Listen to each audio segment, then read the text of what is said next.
The Falls Count Everywhere podcast would like to mention our friends at the following. We Talk Wrestling.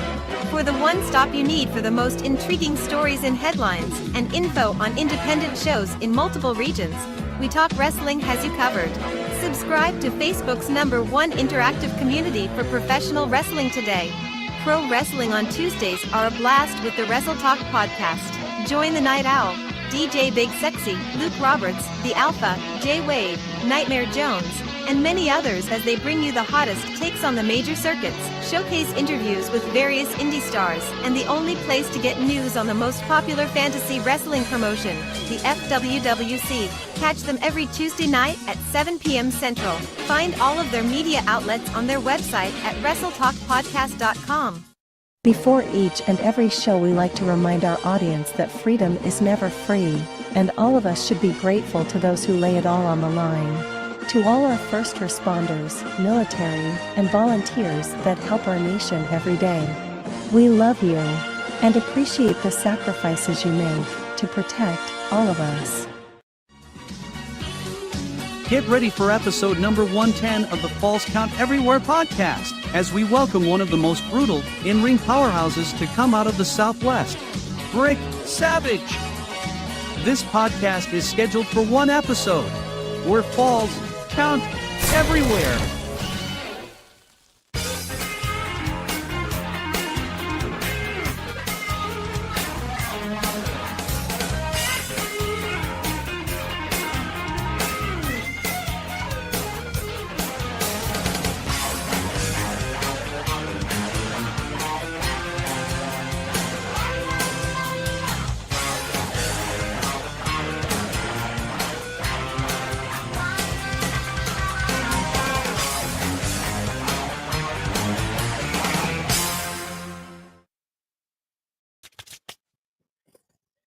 Oh, we're gonna kick it right off, right? I ain't even gonna give you an intro. I caught you off guard.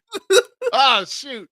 Everybody, welcome to the Falls Count Everywhere podcast. It is Sunday night, your Sunday night ritual, as always here at 9 p.m. Central, and we welcome everybody that's joining in. I guess hopefully some that have watched SACW All Star Wrestling beforehand, and now watching this is watching with us here tonight.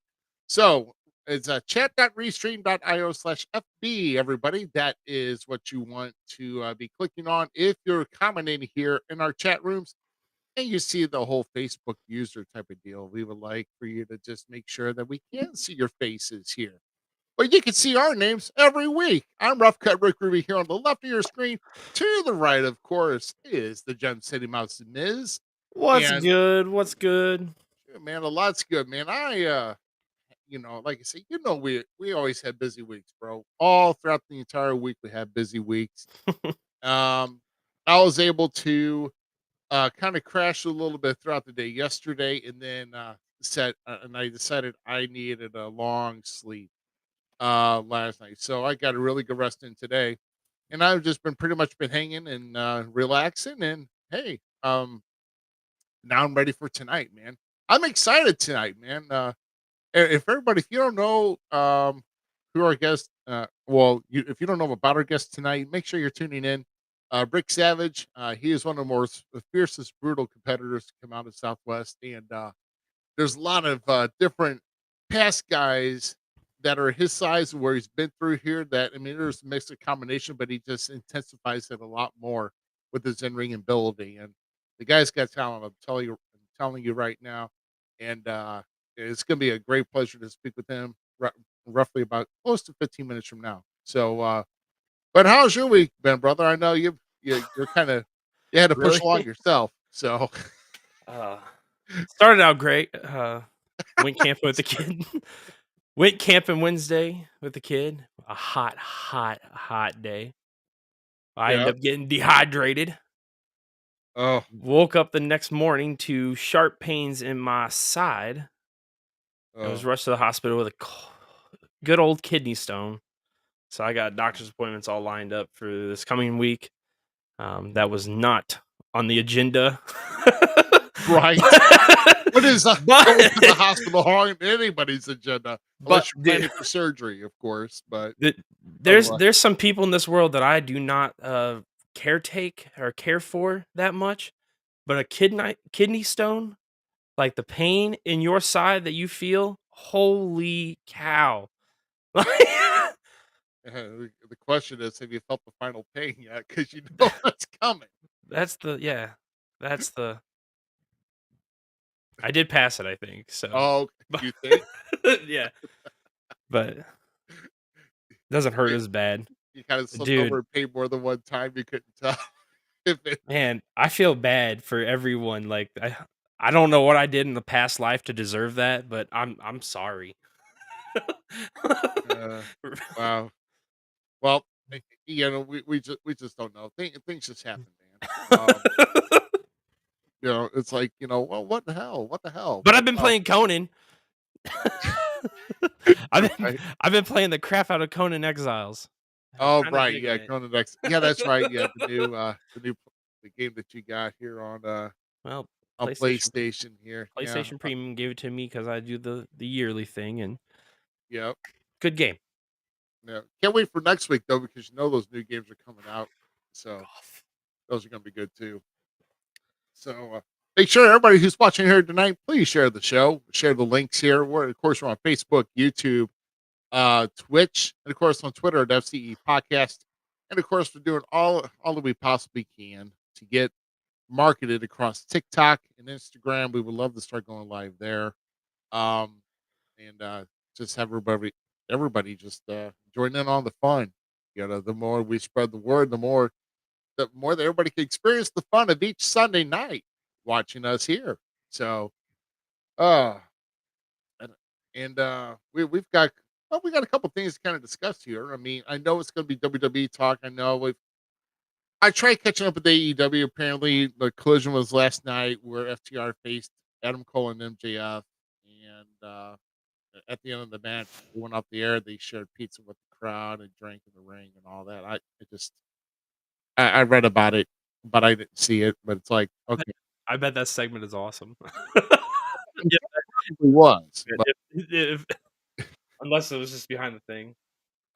no, I um, like those two together. I'm sorry. they were in the center of the ring last night, opening pizza and drinking beer, all four of them, and then MJF actually went out in the crowd with pizza and let people. He opened the box and was letting the front row fans like grab a slice or whatever. It was That's awesome.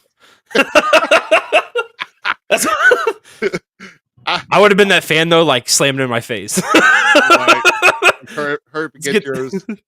Hurry up and get yours, man. Yeah, but they were only giving pizza. They were not giving beer to the crowd. Just so you know, That's great. That's great. because there I were love it. kids in the front row. So I had to catch up on WWE today. Like oh my literally, god, I watched the end of Raw, NXT, and then SmackDown before the show. Binge watched. right? And I'm guessing. I don't know if the Great American Bash went off the air yet or not. I'm guessing. No, Carlo Hayes and yeah, what's his name? Okay. Oh god dang it! I can't. I can't. I forgot who. I forgot just who said went I love watching the guy wrestle. I just don't understand the character yet. Oh, So hopefully- Dragunov. yeah, Dragunov. There it is. Yeah, that's what you're saying. Yeah. Okay. Yeah, but But I love Carmelo. Yeah. Carmelo's him. Yeah, And then I'm happy about the show already. My main event already happened, the triple threat. So All right. Well, let's merge into one of the things we were going to talk about here because you were mentioning Carmelo Hayes, and of course we've been seeing Carmelo Hayes on SmackDown, along with Trick Williams, and of course also with Bobby Lashley, and of course also with Bobby Lashley this past week. We're the Street Profits, and with Bobby and um, Montez weren't really too impressed with how Angelo dressed. And I yeah, guess man. yeah. So I Sets guess up I don't. There's some speculation here. Do you think the Street Profits are headed for a breakup? And you seem to think that they are. Yes. So my sidearm booking knowledge. Okay. So me and my love seat in the booking that I wish I could do would put a breakup and actually in Street Profit have Dawkins go do his own thing and kind of rebuild him in his own character now. Montez is really getting that like arrogant guy thing. So if you break them up, have him beat them, that's your US champion. Bobby is your world champion. Trick and Carmella as your tags, bro. Everybody's getting rubs, and one day, like that group would be stellar for a great faction.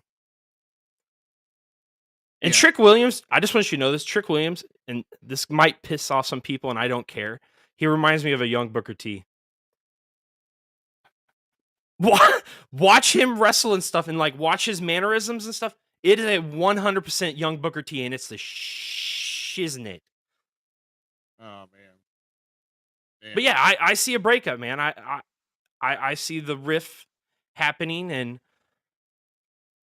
Yeah. Well, well, here's the thing. I mean, I know.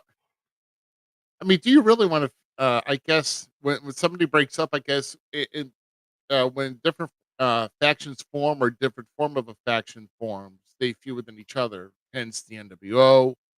Hence, gosh, I don't know. I guess when DX was trying to form more members and try to feud with Shawn, and Shawn was already gone.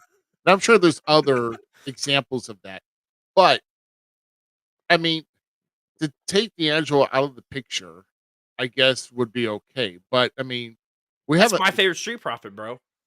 Like yeah. that's my dude. And you're thinking he wants to go along with Hit Road just so he can I continue would to put him with the sideline booker, would pull him away and kind of let him build his own thing, and then have top dollar in them, hit row, help, right. and then boom, you have another little, lower card group working their way up, man. It makes perfect sense. And Dawkins has what it takes to be a bigger player. And sometimes it frustrates me that there's always got to be, that quote unquote Marty Jannetty, right? Right. I'll say it, like Dawkins isn't that, man. Dawkins has just as much skill as Montez, and it's great to see both these guys work together. And I think Dawkins needs to be pulled away from him for Dawkins to shine. Montez can shine in whatever, pasture you put him in. That guy is a stallion, right? Dawkins needs to be pulled away and rebuild himself. I'm telling you, that guy is money. I like him. He's fun. I think. Well, I mean, I think with Angelo, I think he is. I think he's just a tad bit better than Montez myself, at In least the ring for sure. in the ring. 100%. Way Yes. crisper. Yeah. Way Um. oh, dude just Yeah. I works mean, great. but I guess in Montez, I mean, if they still want somebody to go and stir the pot and dress in basketball shorts and everything else, I guess you want to still stick with Montez with Angelo to maybe go along with Top Dollar and everything else. Which, by the way, LA Knight, another freaking classic Oh, yeah. promo. Yeah, SmackDown's on fire. Calling Top Dollar Uncle Phil with Will Smith in the ring. Dude, that was funny It as was hell. all that was like they were nailing every cylinder. Oh my So, god, that was fantastic. and And of course, we're getting more again, which I'm kind of upset now because now Roman is kind of broken the tribal combat rules instead of waiting. And he involves Solo at the end of the SmackDown with this attack and everything else to gain the upper hand. So, you know, but then beautiful work. also we've been hearing, if you're listening to Michael Cole and Wade Barrett, then also with Grayson Waller doing that. Oh yeah, they're making Oh they're my they're gosh, making waves. the They're I making guess waves for potential. the Beverly Hills 9021 version of the Rock of the People's Elbow, whatever the heck he was doing. Dude, don't disrespect Grayson Waller. He's gonna be a Yeah, I best. know. It just looks silly, dude. It looks silly. That's the point. It's the Yeah, point to him. I know, I get it, but we've been hearing but we've been hearing some rumors though. Will The Rock show up at SummerSlam? I mean, obviously, there's nothing that's been said anything up until now, and they do teases like this.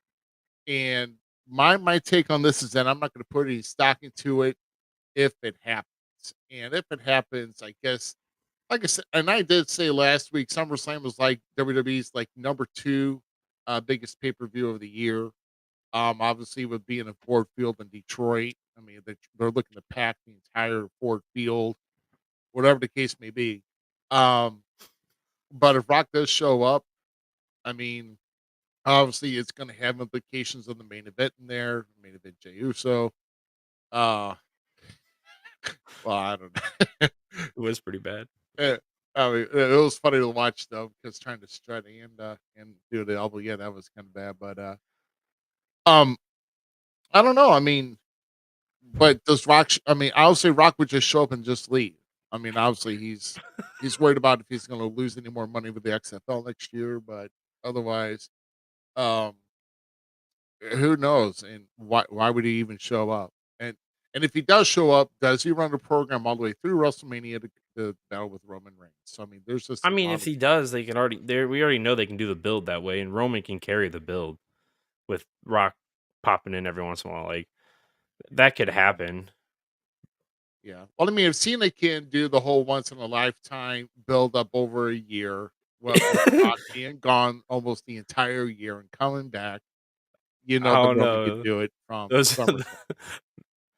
those via the internet promos from The Rock were hilarious. Oh, right. Yeah. So, I don't know. So I mean, but what's your take on that? I mean, do you put any stock on The Rock showing up at all?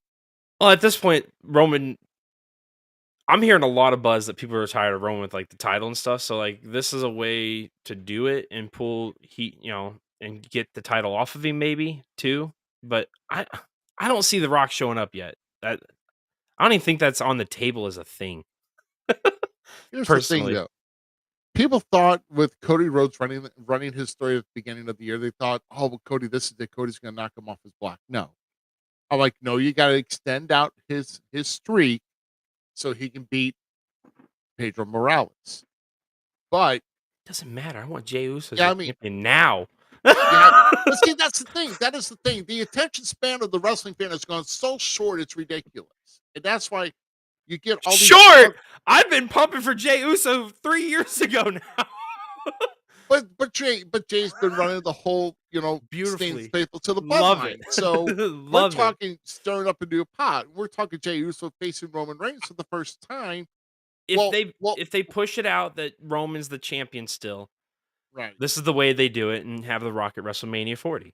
And it makes sense. Like I'm all for it. I'm whatever WWE does with the bloodline storyline, like I'm pretty much there at the table wanting to eat. Like feed me more. I like this. This is good. Like so I don't care. Like bring the Rock in now. I want Rikishi to pop up.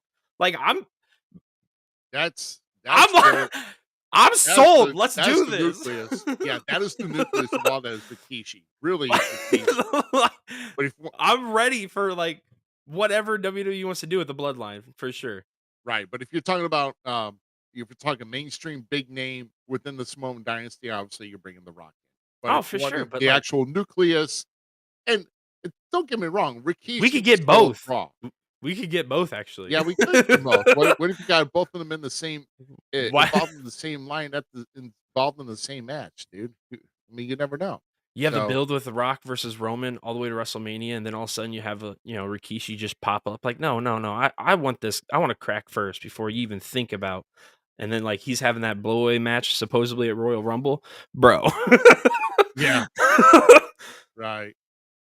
So in like I said, I mean, we can speculate all we want, but we won't know until this coming Saturday. And of course, we will be a good evening. Good evening to Herb Simmons, of course. Always a good evening. Always a good Ruby, evening. thank you for letting me sidearm book for a little bit. Uh, but I mean, it's talked about, it's rumored about. We got to bring it up, So It's we got to, fun. I mean, Just because it doesn't come true doesn't mean it's not fun to talk about. Like the not possibility. What not if? everything happens 100% with what we say, man. You know this. Nobody like If let it everything else, I happen. mean, if everything else, I mean, give call us genies. We're gonna make every wish come true. Dude, that'd be pimping. Just watch where you rub on the lamp.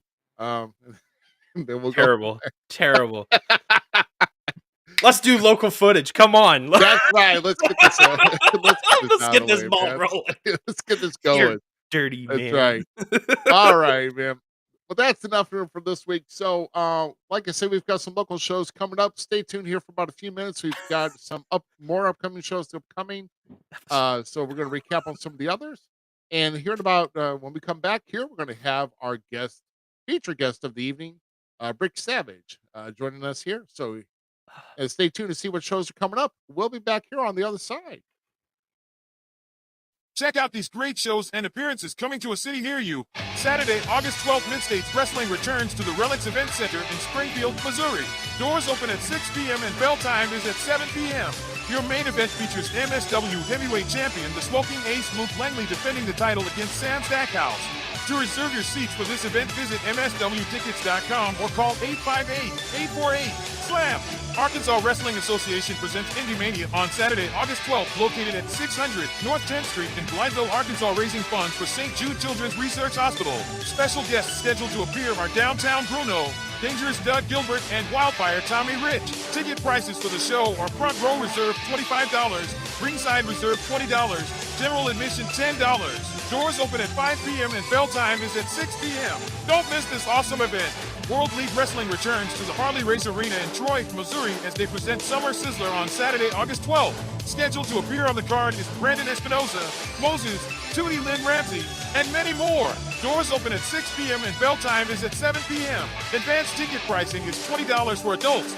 Kids 5 and under are $5. To purchase your tickets and advance, call 573-392-4100 or visit harleyrace.com. Saturday, August 12th, Southern Illinois Championship Wrestling returns to the Belle Claire Fairgrounds as they welcome special guest WWE Hall of Famer Tito Santana. Your main event of the evening fits the newly reacquired SICW Tag Team Champions, the LA Hustlers, with Lucky B. Larson in their corner defending the titles against the current SICW Classic Champion, the Big Texan, and the 2023 Bruiser Brody Battle Royal Memorial Cup winner, Bobby D. Doors open at 6 p.m. with a bell time of 7 p.m. Reserve your seats for this awesome show by going to sicw.org or by calling 618-286-4848. Saturday, August 19th, Illinois Elite Wrestling returns to the Elks Lodge in Granite City, Illinois as they present Extreme Behavior. Doors open at 5 p.m. with a bell time of 6 p.m.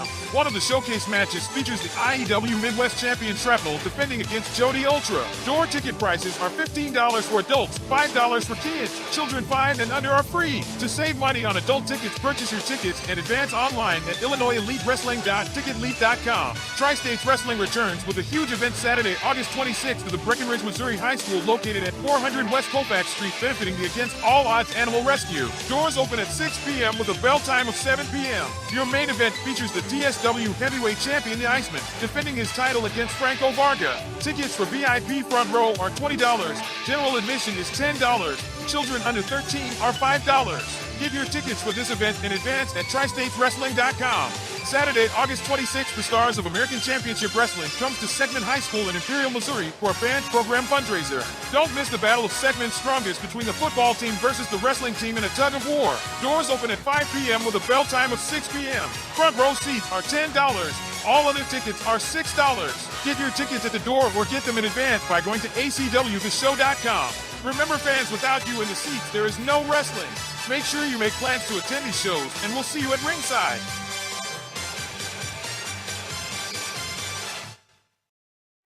Man, like I said, still a lot of shows, a lot of wrestling here this summer, dude. I'm telling you. August 12th is a big day. yeah, dude, that was a loaded day. Holy cow. It's a big, big day. Super But hot. but no, it's but no, I mean, just a lot of good action there, a lot of good stuff in and around the Midwest. And like I said, I need to kind of see. I guess I should be talking to Matt Classic to see what else the IWF has got coming up here too, because I need to try to get some of the other guys that are been doing everything else. But hey, Arkansas, and then MSW. I mean, heck, dude, just Right. a lot. Just a lot. And of course, SICW on August 12th, too. So I think that's the show I'm going to be definitely attending here. To miss out on Tito Santana is foolish, at least to me anyway, the way that I See, am. it kind of it tugs on my heartstrings too. And I know I'd be welcomed open arms down there, but it's a trip. I want to say, why were you the weak link to break up Strike Force, man? I'm so disappointed. No. Facts. I'm such a jerk. Uh, anyway, we are moving on to our featured guest of the night, who comes to us here from the great state of Texas. Probably about as hot as what this weather's been this past week, but Dry only in the heat down there. second, only in the second year of the business, and he is making waves for sure, getting where he can, and he'll be making more waves as years go by. But then, of course, he's actually been in much fiercer competition before even getting into the world of wrestling. So, without any further ado, ladies and gentlemen, put your hands together for our featured guest of the evening, Mr. Brick Savage. What a dope name. What's going on, guys? Rick, how you doing, man? I'm It's good, man. pleasure to talk with you here and then kind of chat. And how are things going down in that hot state of Texas here tonight? Man, I don't go outside very often. I'd rather just stay inside. It's been quite an unbearable summer, that's for sure. Oh my Man, God, you're telling me. Yeah, I think like 2 days here. I'm in the St. Louis area. We've been hitting with like 110 heat indexes for like a couple days, and then it was like what 105 with the heat index yesterday, and then here comes a big thunderstorm with moving trees, and I'm like, what in the world's going on? And then See, like we haven't there's got like the some thunderstorms yet. yeah shoot We were at 111 the other day.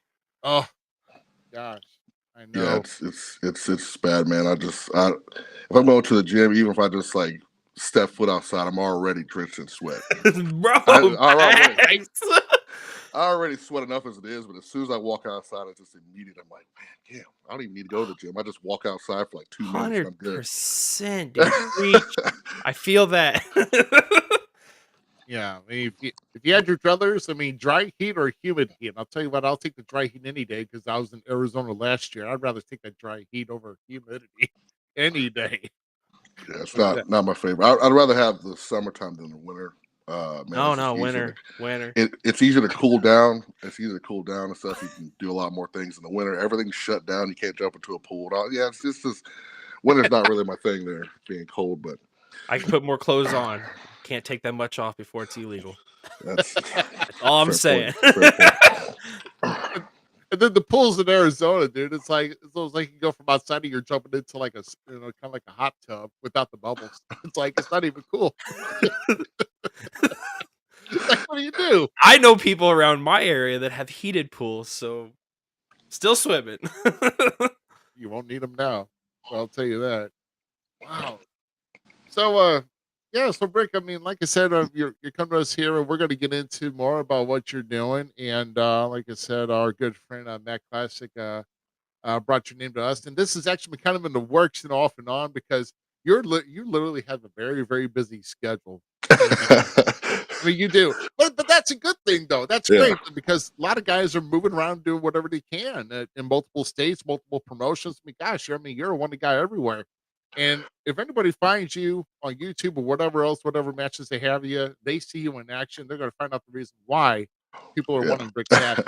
So, Yeah. That's one of the things when I started was rebranding myself in the wrestling realm there because I did it for powerlifting for 6 years or 6 7 years, and getting over into wrestling, I've had to switch over and rebrand and start back over from scratch. So I basically had to redo my digital footprint of Break Savage, in its entirety and stuff. And it didn't take me super long, but from like March to about November 2022, I spent so much time just traveling, gathering content, and just making sure I posted every single where. So when you type in my name, it pops up everything that you can get a hold of for me there. So I think it was very important for me to do that now. So that way I didn't spend 10 years word of mouth and stuff and taking all the extra time to how to get where I'm trying to go. So right, right. Well, Cut it in half. yeah, so I'm gonna go ahead and get us started here with the first question of here of the night, and it's more of kind of getting the background and knowing you here. So, but even before you got into the realm of, of professional wrestling and even into the squared circle, you were involved with some very heavy competition. Speaking of the world of powerlifting, so what feats of strength and notable Ooh. accomplishments were you most proud of in competing in that sport? I think the most notable one for me that most people in that realm know me for is the deadlift face off I had. So I challenged this at the time was the American record holder for deadlift. I think it was like a 903-pound deadlift from him. to a face-off to deadlift 600 pounds for as many times as we could, trading off back and forth, basically to see who either the stipulation was if you quit, threw up, passed out, that's who lost. So we Damn. right. So 600 pounds, it's a lot of weight, but to most people, but to me and him, it's not really that much. And but basically the rules was we get like a 30-second rest and basically trade off. But I go 1 rep, he goes 1 rep, and I thought the event would maybe lasted maybe 30 minutes or so, maybe get like 20, 30 reps, in that whole entirety, but ended up lasting about an hour and 20 minutes. And I finished with 65 reps to his 62. So I went first. This mind game started as soon as we went going. So I went first. So I was already 1 rep ahead. So getting to that 63rd rep, it was his turn to go. And by that time, the skin on his hand was all ripped off and whatnot. So he physically could not pick up the 63rd rep. And at that point, I'd won. However, because there was so much animosity and back and forth, these people thought we'd probably fight before we even started. But I decided, to do an extra rep. And then when I figured out, I was like, man, 64 doesn't sound like a good number. I need to do 65. So I did 2 more extra reps. So a total of 3 reps more than he did. I'll forever hold that over him. Wow. 600 pounds, 65 reps, an hour and 20 minutes. So that was probably the highlight of that powerlifting round there for me. I had a couple good things, but that was the top one for sure. Wow. No love loss. You also, yeah, right. And who's to say that psychology is not played in powerlifting or anything else like that? I mean, psychology in a tough man sport like that, football, anything else, man. There's psychology that comes into play when it comes to prideful championships like or prideful competitions like this. So I'm all about debilitating somebody's mind before you even get started. Whether it's cutting promos or just showcasing what I do beforehand. It's like this is just a fraction of what I could do. Imagine what if I let everything go. So it's one of those things that I've done for quite a long time, and here we are. Yeah. I've had an idea of what your mean look is like, and I don't want to see it, but but you also noted here to us here that about a sequence hit a totaling of 2,005 pounds and 33 seconds with a 725 squat, 530 bench, and a 750 deadlift. Yeah. So is it basically, did you have like stations set up for everything here? You had to hit that and you go to the next station and what happened? Yeah. So where this is at, I was sponsored by this company called Animal, and they have this cage thing in Ohio every year that we did. And this was my first event as a sponsored athlete for them. And it's one of those things that people in powerlifting spend so much time trying to get a 2,000 pound total in their career, to make it to like, one of the top upper echelon there. And I decided to do that, in 90 seconds was the time frame I allowed myself there. So in this steel cage that's set up around this little platform area with weight stations and whatnot, there's a squat rack, a bench rack, and a deadlift platform. And I was flying over there, and I was like, 2,000 pounds doesn't seem enough. Let me just add another 5 pounds on there, because like at that point, if you get a 2K total, that's great. But I did 2005. It's a little bit better, a little bit faster. Every 8 hours to do a total in powerlifting, but here I did it in 33 seconds, and like that was like the first event that kind of took my name off there and was like, holy shit, who the hell is this guy, and where the hell did he come from, right? So and that whole, you get like an hour segment for that whole deal, and so I spent my time just kind of warming up, getting things set up or whatever, and that way, because I knew it was going to be fast, and I just didn't know at the extent of like what was going to happen. I got prepped up, ready for it. Everybody gathered around that cage deal, and then Once they got set up, started, it was like boom, boom, boom, and it was already over. And everyone was like, man, what the fuck just happened? It was the talk of the whole, like, it happened like on a Friday, and it was still talked about to that Sunday. It was like, well, what the fuck was that? Can't believe I just saw that. And like everyone was asking about it. So that was the first one that kind of took me off there. And then I was like, man, we got to do bigger than that next year. And that was the deadlift thing. So, Oh my god! right. So, two back to back, one of the top events there at that animal cage. So, it was one of my top accomplishments in powerlifting for sure. Aside from just being like strong in powerlifting meets, those were the two things that everybody was like, man, this dude's like on a whole different spectrum there. So super fun times. Yeah, but with even with someone like this with a 750 deadlift and or even with like a 725 squat, I mean, the guys have. I mean, I've seen some of these powerlifters, and they have to just get them like focused or mind. They have to psych themselves up. They're doing all three feats in 33 seconds. They have no time to think at all, except just like the mind of a bull and just go straight through it, dude. Yeah, Man, I probably could have did it faster, to be honest. Just for the simple fact, like I paused on the deadlift before I put it down and whatnot. So I mean, I could have probably did it slightly faster, or do like maybe like 100 pounds more at the same time. I was just in the zone that day. yeah, Just mind for you, sure. there was a few months prior to that. Let's say go back to August, right there. This was like in March of 2017. March, right? So August 2016, I had totaled 2,000, 2,210 pounds. No, 2,237 pounds in wraps.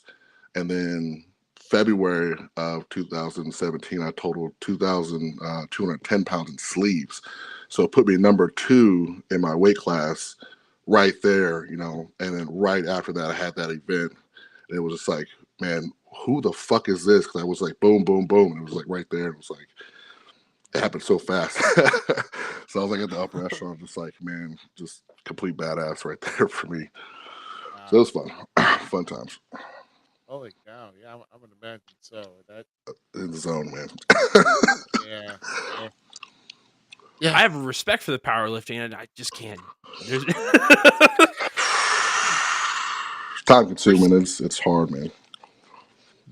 yeah, very second. I enjoy watching it. You guys are crazy. Like, I just watched Mark Henry's dumbbell lift again. Showed my son for the first time, and like the one where he breaks the record, right? For the Mhm. first, I can't remember what the dumbbell is called, but yeah, it's crazy to just think what you guys do to put yourself, and then you want to do the jump now, and you come to professional wrestling. So who who in the business, what in the business, what family members, what pushed you this way to enter the squared circle? And Man, all right. So check this out. So powerlifting was an accident enough as it is. All right. So I was trying to get into bodybuilding, and then man, something happened here, there, the third, and a friend of mine at the gym was like, you're pretty strong. Try a powerlifting meet. So I was like, no, no, no, and I finally said yes, and it was the most fun I've ever had. So I spent all those years doing it just back to back over and over and stuff, and then I retired. I got injured, a couple big injuries and whatnot, so I decided to retire. And man, another accident here. I go to a meet to support a good friend of mine, and one of my clients there. This was December 2021. Was like, maybe you should try pro wrestling. Maybe you should get back into that because my dad was a pro wrestler. Back in like late 90s, early 2000s, and I never thought about it, never gave it a second thought after getting out of it, and was like, man, I don't know, I don't want to do this. I want to chill, I want to relax. And then my client kept pushing the fact, and then that was the first day I met Damon McCullough, my tag partner. And man, that 8 hours of spending just kind of shooting shit and like talking about wrestling and stuff like that, I'd found like a new kind of like I'm just fun. It was just fun to even talk about.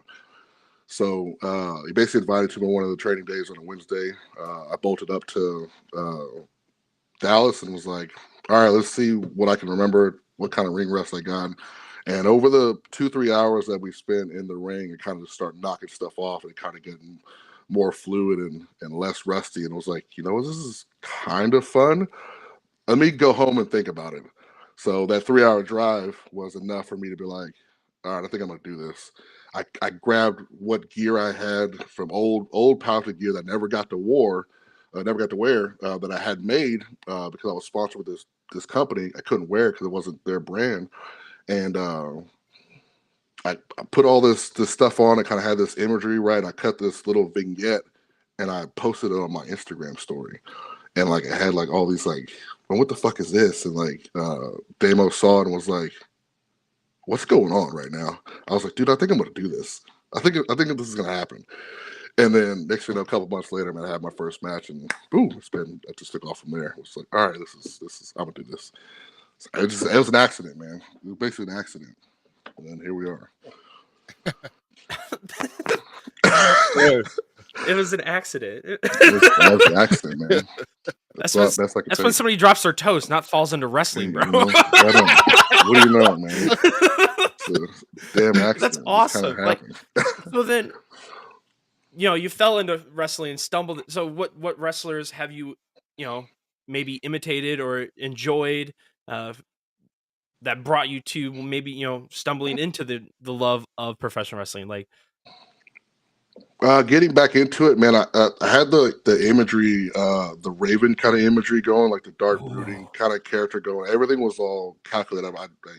And the best part of being, who your character is just who you are, turn it to 110%. So, I just took parts of like my powerlifting persona and all this stuff, and just like, all right, how does this work? How do I make this powerlifting thing work into this wrestling thing?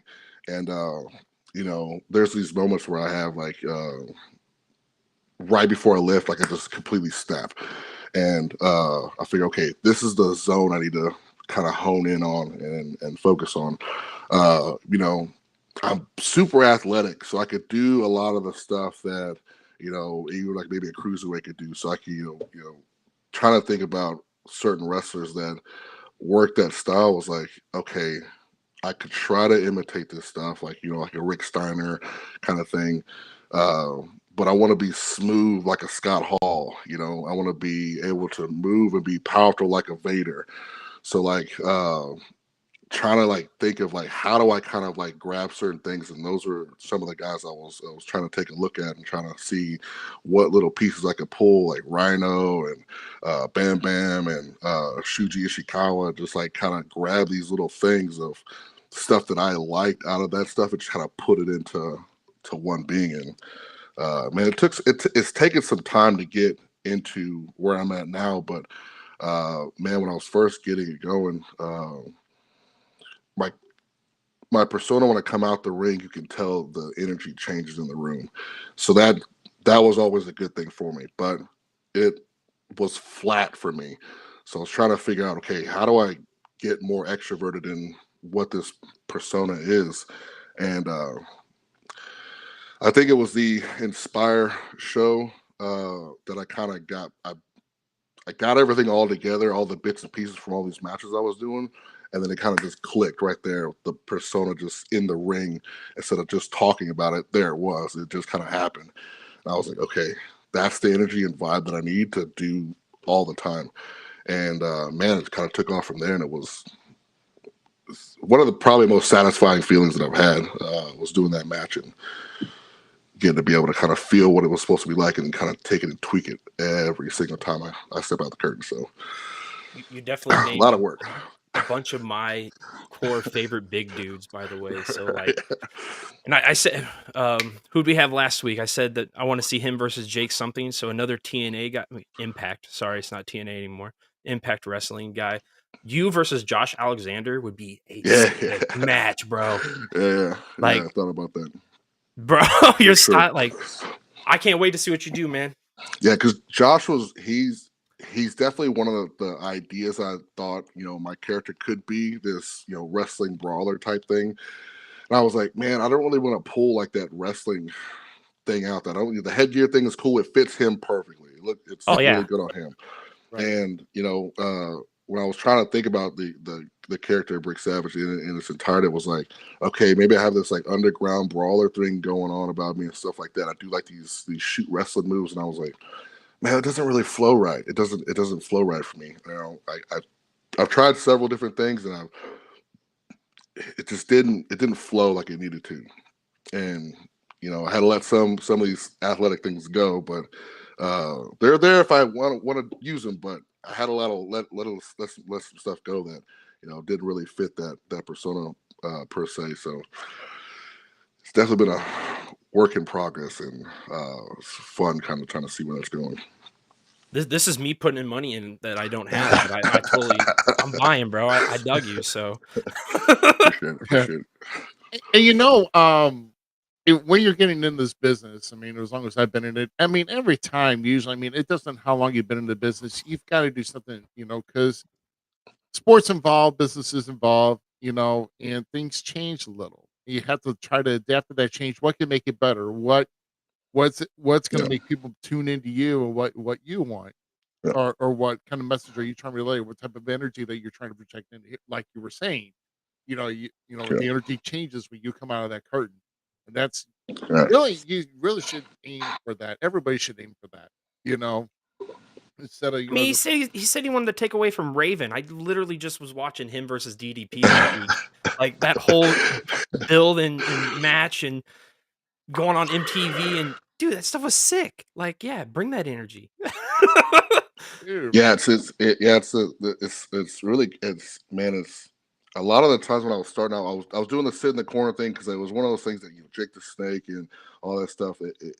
It's one of those things I try to like bring back a lot of this old school wrestling stuff and kind of to this modern thing to make not only the believability into it, but captivate somebody who who isn't in the pro wrestling now, but was maybe a long time ago, to be like, you know what, that's some stuff I remember, and I like this vibe that's happening. So maybe I might not want what's happening for WWE or AEW and stuff like that, but this right here I can kind of get into. I could probably go to this local show and enjoy myself because this would be something it kind of brings me back to my childhood, or when I was into wrestling and stuff like that. So those are the things I kind of consider and think about whenever I'm trying to get this wrestling thing in these matches, these all this stuff in itself, trying to make it into what it is right now. So a lot of thought process. yeah. Wanted to do some quick shout outs here. The Jasmine watching in, Lone Star Pro Wrestling is in here watching tonight. And even Ricky Mm. Bear Davidson, who says, I'm ready to see Brick Savage versus Keith Lee. Oh my. That match would be Dude. slick. Dude, I'm waiting Baby. dude, he could I'm not gonna lie. I would change I would push it to NXT so you could become like the underground champion and like just come out just like picking pieces of cars up and lifting them and just like then getting in there and just destroying somebody in NXT Underground. That'd be dank. yeah, I'm super happy NXT Underground's back. Just I'm sorry to sidetrack. No, it's good. It's Okay. good having those different avenues to go through and different options and stuff. And as I told many other people, like WWE isn't like my goal where I want to go. But if they called me, I'd fucking be like, all right, sure, yeah, hell yeah, I'd go absolutely, and do something like that. But when I think about when I was getting into it too, like I was, the brand was like the strongest pro wrestler in Texas was the thing, and I used the powerlifting thing to kind of kick that off. But as I've grown, I've kind of stiffened off of just the powerlifting part in the forefront of my persona, just because I don't like the conventional strong showcase stuff that a lot of the wrestlers do, like the overhead gorilla press slam and all that stuff. I'm not fond of those things. They look cool. Don't get me wrong. They look cool. But if I show you that I'm strong in a different way, then it's kind of like, oh shit. I would not want to be. I wouldn't want to turn the corner and see this motherfucker in my face. I don't want that to happen. One of my favorite strongman moves is still the running power slam. I don't care how you talk about it. The running power slam is Fair. like that means business, man. Yeah. Like, I've done probably 3 power slams in my lifetime, man, and they definitely are really smooth. I did one probably not, maybe a few months ago. Didn't run with it. I walked with it.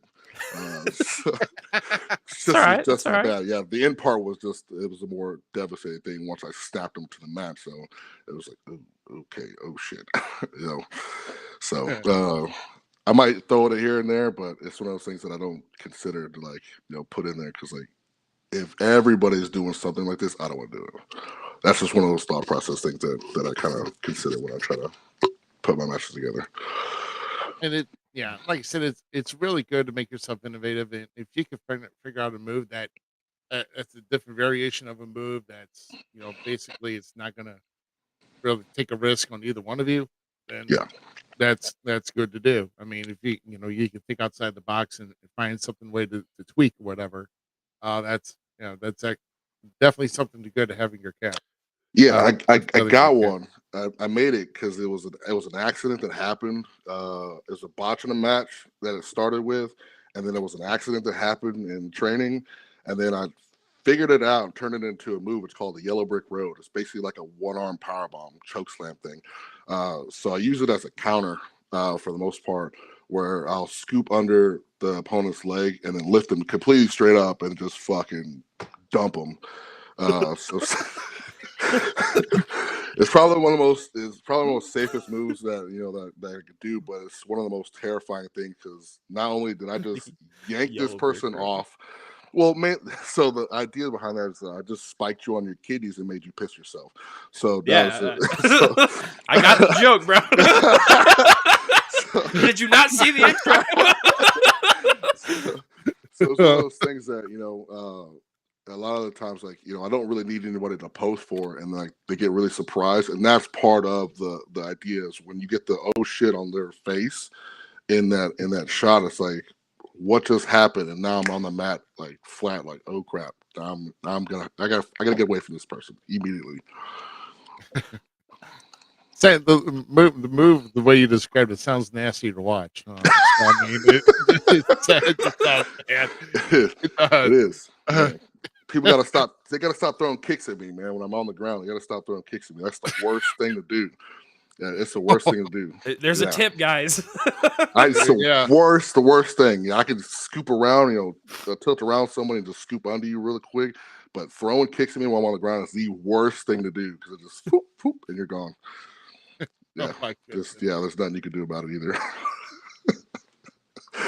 Well, you said that before you got into wrestling, like we said, we going back into your powerlifting days. You said that there were a couple injuries that you have suffered. I don't know, one that maybe kind of made you thought about, maybe my time is done or whatever. So, what are those? What kind of injury? Was there any injuries that made you like that made you be on the shelf for quite a while? Yeah, I've had a handful, man, and really, it's a lot of stuff that either should have killed me or should have made me quit a lot sooner. That 600-pound deadlift thing, it sent me in the hospital for 6 days with rhabdo so severe. It was like the equivalent of being in a car crash, and it almost killed me. I was probably maybe an hour or so away from dying on that one.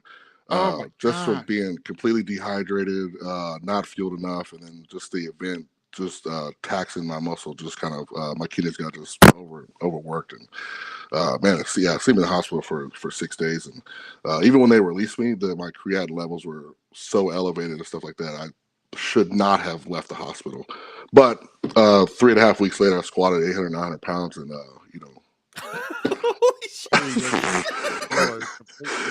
wasn't listening to that fucking bullshit. Oh my God. So the thing is, that deal, I got up to, I think it was like 850 or so on that last deal and stuff like that. Doctor checked me, hey, everything going around? I was like, yeah, it's great, perfect. Got my checkup, my creatinine levels were way down at the time, but I probably should have been in the gym and stuff like that. Because he was like, oh, it's just taking a while. I was like, yeah, I don't know what's going on. I'm still working out, drinking all the Gatorade and electrolytes I can and whatnot to recover from all the stuff I was doing. But right after that, the week after, I went to squat 900 pounds and went to re-rack it a monolift, and like the lips on the monolift deal were way too loose. So when I racked it on one side, the other side didn't rack, and it swiped down. And since I was no longer bracing at that point, it snapped my patella tendon right in half. Oh my So God. terrible, terrible. And I was getting ready for this meet and whatnot, so yeah, I had to have Oh, surgery on that one. It was pretty bad. It was the first major injury I had to have surgery for, and man, I spent the 4 months or whatever doing the recovery and whatnot. Got back to some light squat movements, and then started my trek back to do the meet I was getting ready for.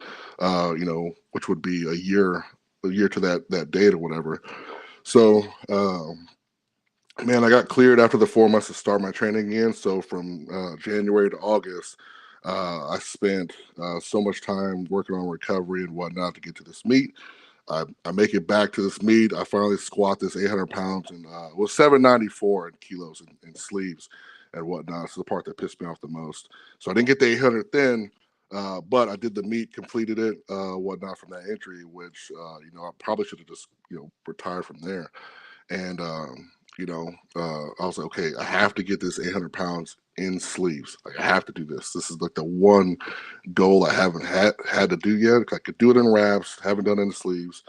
So the next thing I was getting ready for was a big wrapped meet. That following December. This was 2018 or so that happened, right? So end of 2018, I get ready to go squat this. I think it was like 910 in this meet, and they have this weird bar, and the bar rolls off my back, tear my hamstring. All right, Ah, great, ah. right, right. bro. After I just rebuilt this back up, right? So tear my hamstring. Okay, great, lovely.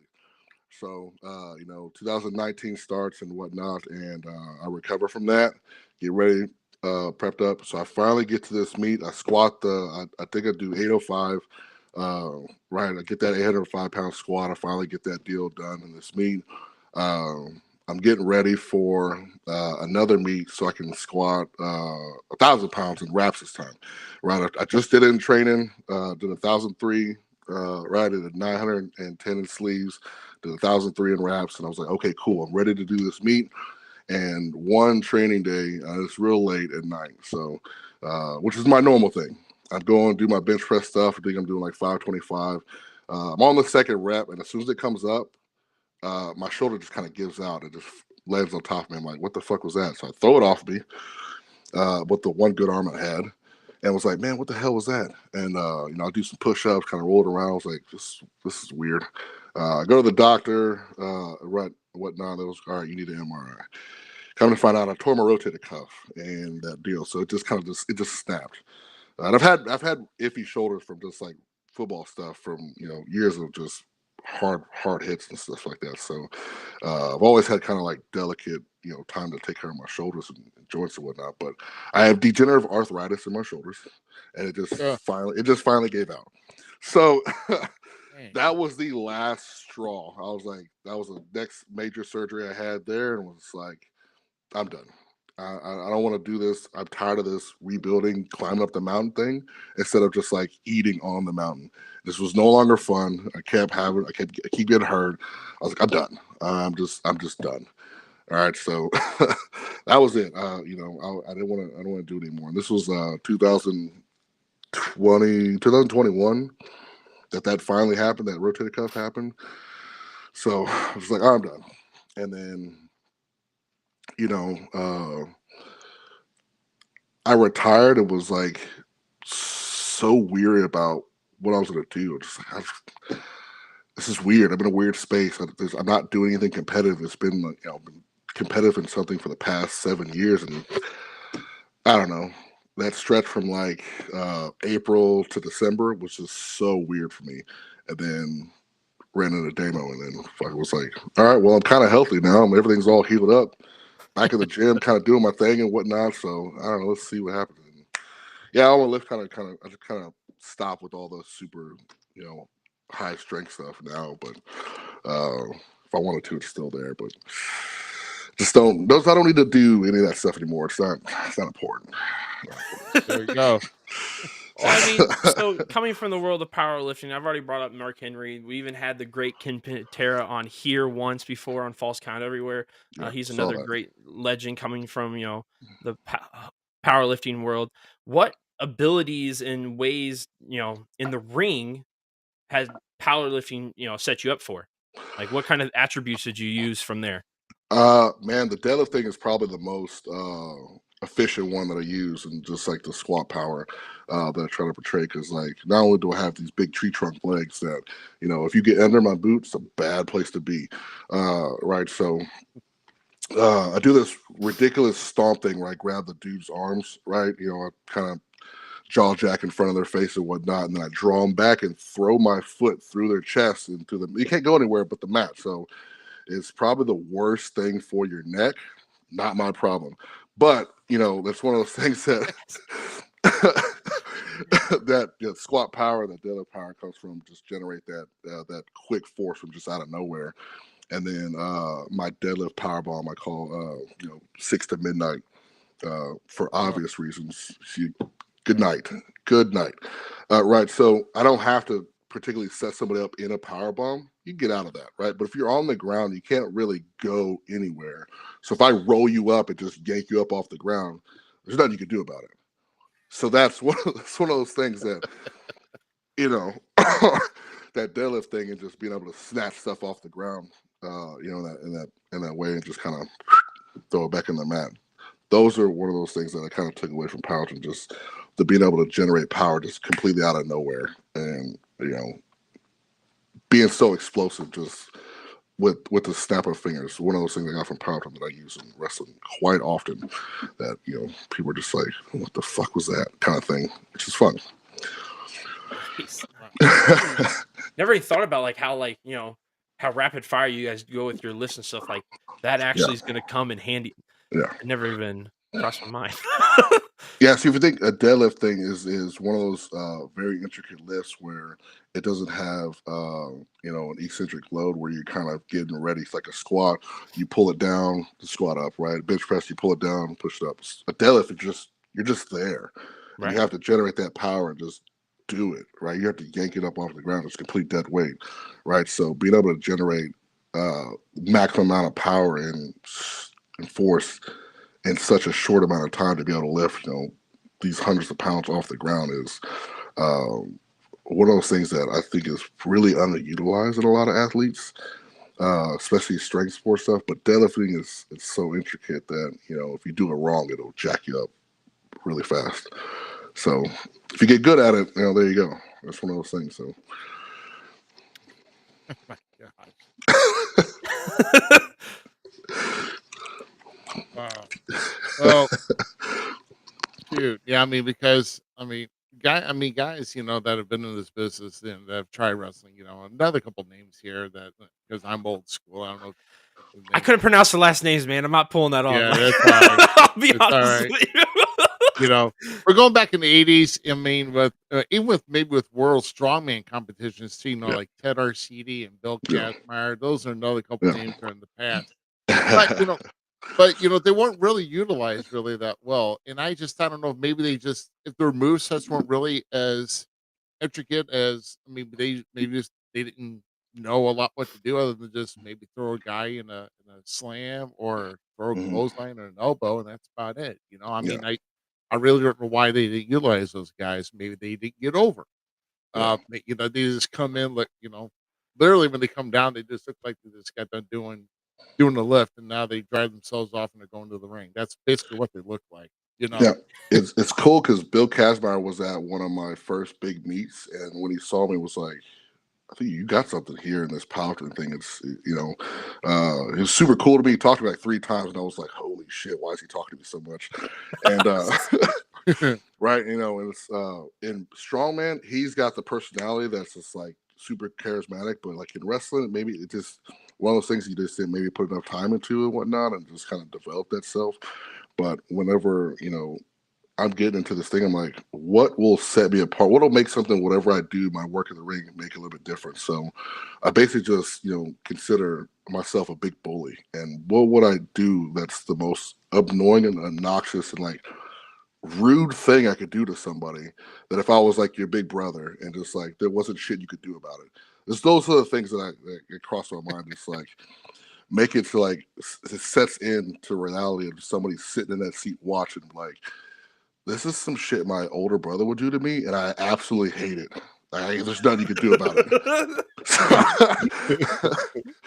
Right, there's nothing you could do about it. You're just sitting there, just like, God damn it, reliving, hashing old memories and stuff like that, old trauma, and it's like, some of those things that, before I get out the curtain, it's like set somebody's triggers off, just like, God damn it, don't make eye contact, kind of things. And I absolutely love that.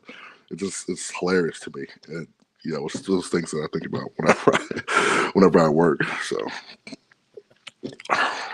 gotta be innovative, man. Right. Definitely have to be innovative. And like I said, I mean, like so these guys, I mean, like I said, they were just powerful, but you have to do more than just showcase your power inside the square circle. Yeah. It has to take a lot of skill. Which obviously you're putting the work in to fix all that and keep all that, and basically put yourself in a different category than what these guys were. And so I mean, as of today, though, which opponents do you think, well, I mean, that you've faced, helped propel your career to the point where it's at today? And what promotions and opponents are you looking to face to get towards your ultimate goal in wrestling? Mm. Man, I think one of the most notable ones that I've had, for sure, as recent was wrestling Moose, and Oh, yeah. man, it was a different type. I just wrestled BK, so that was already another one. So Brian Keith was another one that's, if you're talking like indie circuit wise, Brian Keith would be like the upper echelon of that deal. And like from wrestling Brian Keith to Moose is a different level of like somebody who's on Impact and like TV level style wrestling versus like indie style deal. And there's nothing wrong with Brian Keith and and stuff. He likes where he's at. He's an awesome, phenomenal talent, and whatnot. But the way that the matches kind of like were set up and like talked about and proceeding from start to finish, were just on a different level. They're just like different styles and stuff, and which I thought was really really cool and intricate. And like getting that knowledge and in-ring stuff with Moose was probably one of my most notable ones that allowed me to kind of see and evolve a little bit more, because I could keep up with BK here. So I was like, okay, cool. I know I'm on this level here, but I want to get past that, go to this level over here, and take those bits and pieces of what I learned out of that match and kind of drop it into my matches here and there and grow out of that. Probably one of my most notable opponents for sure. And then not short term after that, I wrestled Black Taurus for Texas Wrestling Cartel, and used a lot of that stuff from wrestling from BK and Moose together in that match, and was like, it's like, all right, cool. I'm on the right track, man. I'm doing the thing. This is where it needs to be and stuff like that. Being able to kind of like think about stuff psychology wise, what makes sense. Let's move this here, take this out, stuff like that, and just leave the open bits and pieces for the actual work. Besides those little spots and stuff like that. Man, that's another one. And I want to give some credit too to people like JD Griffey and Madman Fulton. And I had a 3-2, and that's one of those things that you're working with different levels of talents at the same time there, at the same time in that match too. That was another one that kind of allowed me to do some different psychology in a multi-man match. So, bits and pieces of stuff that I take from there that I can put in different stuff and work for different styles of matches. I think was really important. So those are a handful of notable ones that I've done. As far as I'm looking forward to coming up, man. Now the big one I have now is I have a triple threat with Jacob Fatu and Sam Stackhouse for Oh yes, for yes. HOT here in Austin Hot here. So that's the most notable one that I have coming up at this point. So that's a big one. And as far as like if we're not talking like other big names and stuff like that and Texas Legend stuff, I have T-Ray here next week, which is a very important match for me here because a lot of cultivation of a story. It's like a 6-7 month story that's kind of like coming to its end here. So that's super important to me about what's happening in that match that's coming up here next week, and then 3 weeks later, I got this 3-way with Fatu and Stackhouse. So those are a couple of big ones that are coming up that are for sure looking forward to.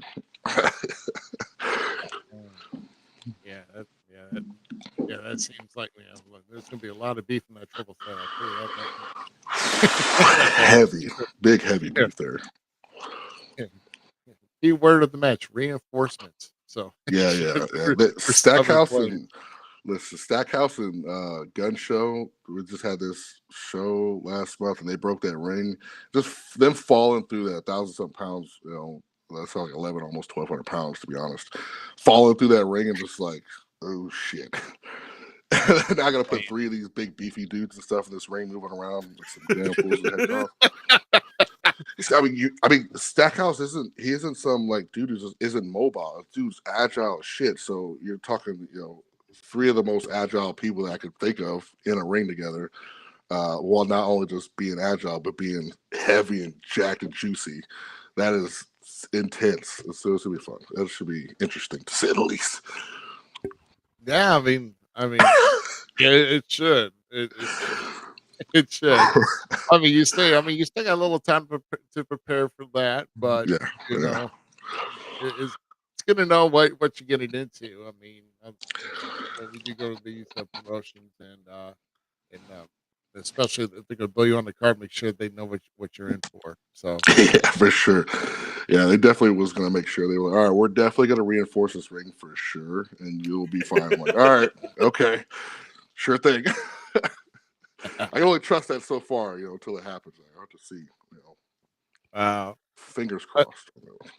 Well, man, that's like I said, that's gonna be a big match for you, and like I said, that's just getting in the terms of getting the ball rolling here. I mean, with only in the second year of your career, I mean, you never know what's going to come on, later years down the road. Yeah. For that, but that's going to be an awesome match. And definitely wish you luck in that. Thanks. Clean and jerk Sam Stackhouse into like a German suplex, but that'd be something. Yeah, I have something unruly for Stackhouse that we'll see. I have something pretty unruly for this guy, so we'll see. Get him in the yellow brick road. Hey, look, I did that to Angel Camacho, so oh god. Okay. Should be fine. It should be fine. Stackhouse should be fine. Oh man. Well, like I said, we'll get. I don't know if there's somebody that was actually in here that wanted to ask a question here. We'll get to that here in a bit. And we got a few new viewers here tonight, and we appreciate everybody joining in, watching in with us. And for those who don't, who haven't watched our show in the past, we're always in for the treat around just after the halftime, or I would say halftime, but over the half point of our featured guest here, because I'm sure we like to have a little fun here on the show here, and it's just all good, clean fun for the mostly part. But it is our favorite time of the evening here, as we usually do on the Falls Count Everywhere podcast. It's time to display a little bit of that twinkle in the air. That's right, people. That's right. It's Wrestling's Gold Memes here tonight, everybody here. And to start with tonight's Wrestling Gold Memes, you kind of wonder, what wrestler from the past could you put in on a good comedic role? And the only thing that the first thing that came to mind here that came across my reel, how about Bam Bam Bigelow Male Gigolo?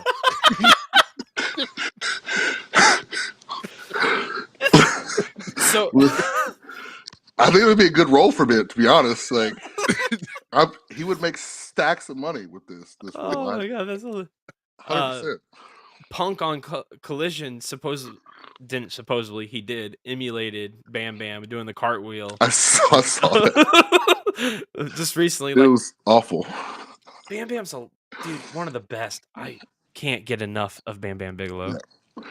Yeah, it's great, man. I was just rewatching some old Bam Bam matches here a little while ago. Just like, damn, this dude was really special. He was really special. Facts.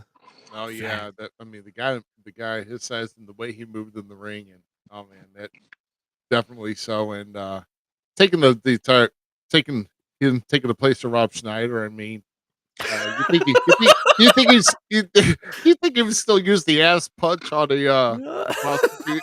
Just asking. 100%.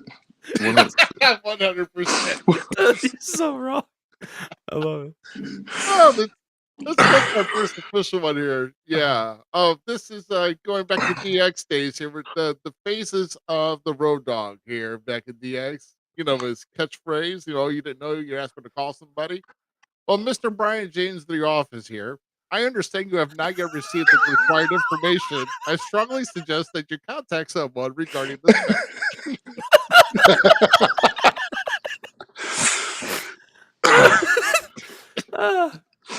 He's Corporate my Road favorite. Dog. That's great. Yeah. Corporate Road Dog. He's my favorite dad still trying to be cool. Like, I'm not gonna lie. Billy Gunn's definitely more my favorite there. Man. Oh, okay, on TV, I'm talking about like when he comes in and just does like his little one-off things. Right. Regular TV, 100% with you.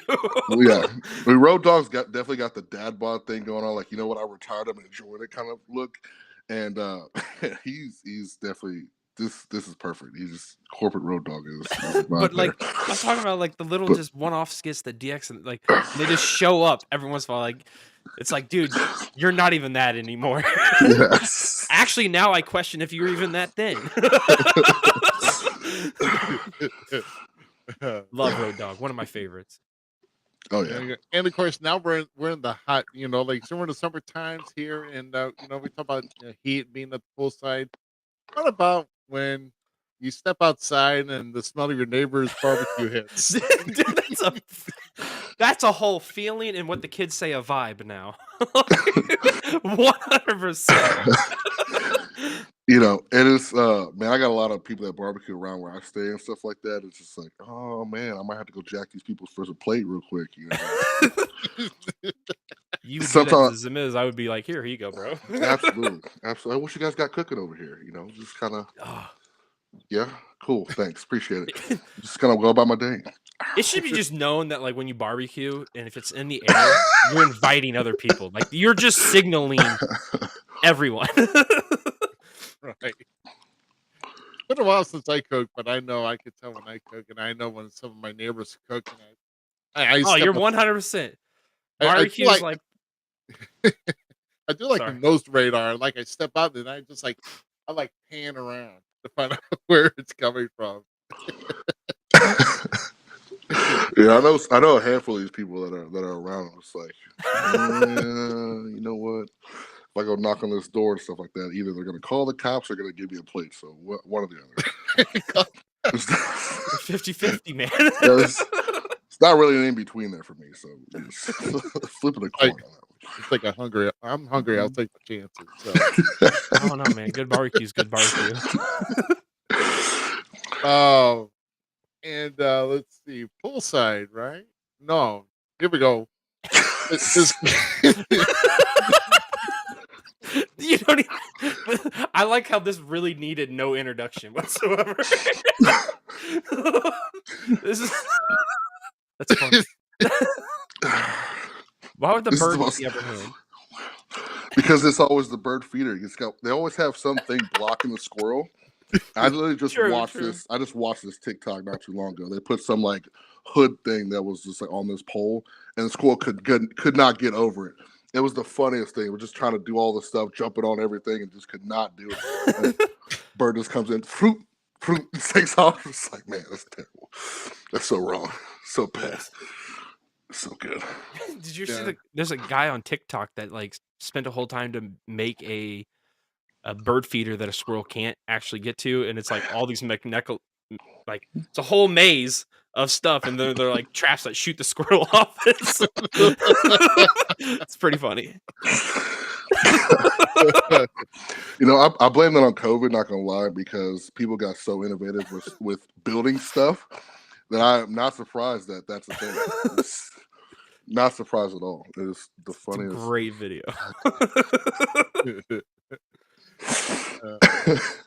On our next one, I think our good friend Tyler sent us this one here, Our good heel Tyler.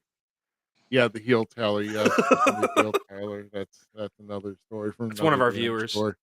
Yeah, one of our very favorite viewers. One of our favorite people.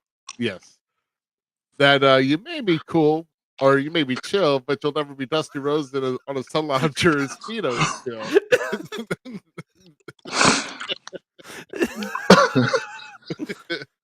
Suntanning, if you will. God, look, Damo just sent me this not too long ago. I shit you not. It should not, because it's just like this. Dusty was a whole vibe, complete whole vibe. Facts, dude. Dusty's the bomb. Stepping out the door, he was just complete vibe. Just like, man, you know what? Yeah. We're gonna let this slide. Not complaining about this at all. Man wears a speedo better than anybody. Yeah, I know. It's unbelievable. Unbelievable. Not a care in the world. Not a care in the world. How pumped are you by chance for Cody's new documentary on Peacock? Oh, I got say. Peacock, so which is great. So I'm like, all right, cool. It's something I can actually watch one of these things on, and yeah, man, I'm looking forward to seeing that one for sure. Monday. Yeah. I can't wait, man. It's gonna be good. Man, hey, have you? I just now noticed this. Do you know what this chick in the back is doing? Or it's like she's like covering up or something. I have no idea. She's asking her husband if like she's burnt on the back. That's what it is. It's one of those like, no, honey, I'm too drunk. It's okay. It just looks like a Coke. It looks like a Coke bag to me. It's like they're just doing. Yeah, I didn't even notice the people in the background with Dusty being so chill. Yeah. Dusty's like, I don't care. He wouldn't have been able to do that in the heat this day and age. No. And our last one here. Remember back, Z, or probably even Brick, like when you were a kid, you got an invite. You can get the invite 7 friends over for your 11th birthday party or somewhere around that. And then they get there and this your dad will walk in.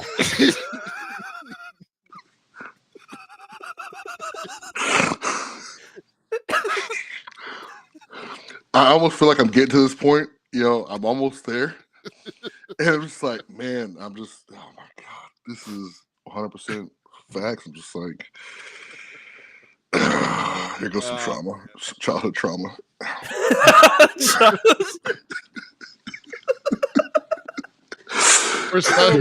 agree with that statement. For some of the country, the dads were in the fruit tiny whitey. Oh no, man! If that was ever the case, for sure, I would not. Nope, I'm not having a birthday party this year. Nope, I already had it. I'm good. No, we're good. I'm good on that deal. That's the last time you'll have 7 friends. So no, I'm kidding. I'm good. Okay. Oh shit! Oh my goodness, that is our golden memes here for this week. And love me some memes. Yeah, we always love just to have a little poking fun here, wrestling meme wise. Yeah, the best meme still was the one that you did for Dominic, my boy, Dirty Dom. That's my guy. That's that was gold. Gold. I love Dom now.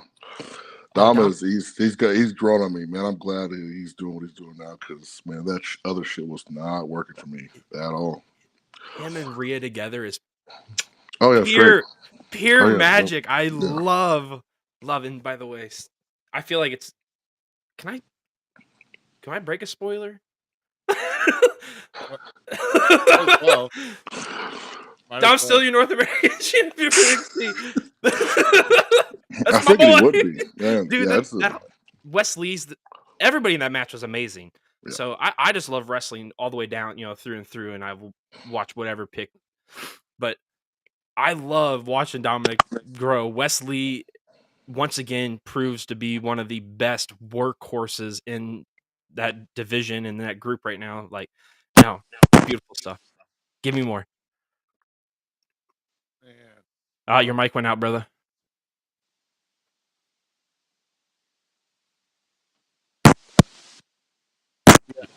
Hear me? Yep, there we go. Yeah. Now you're back.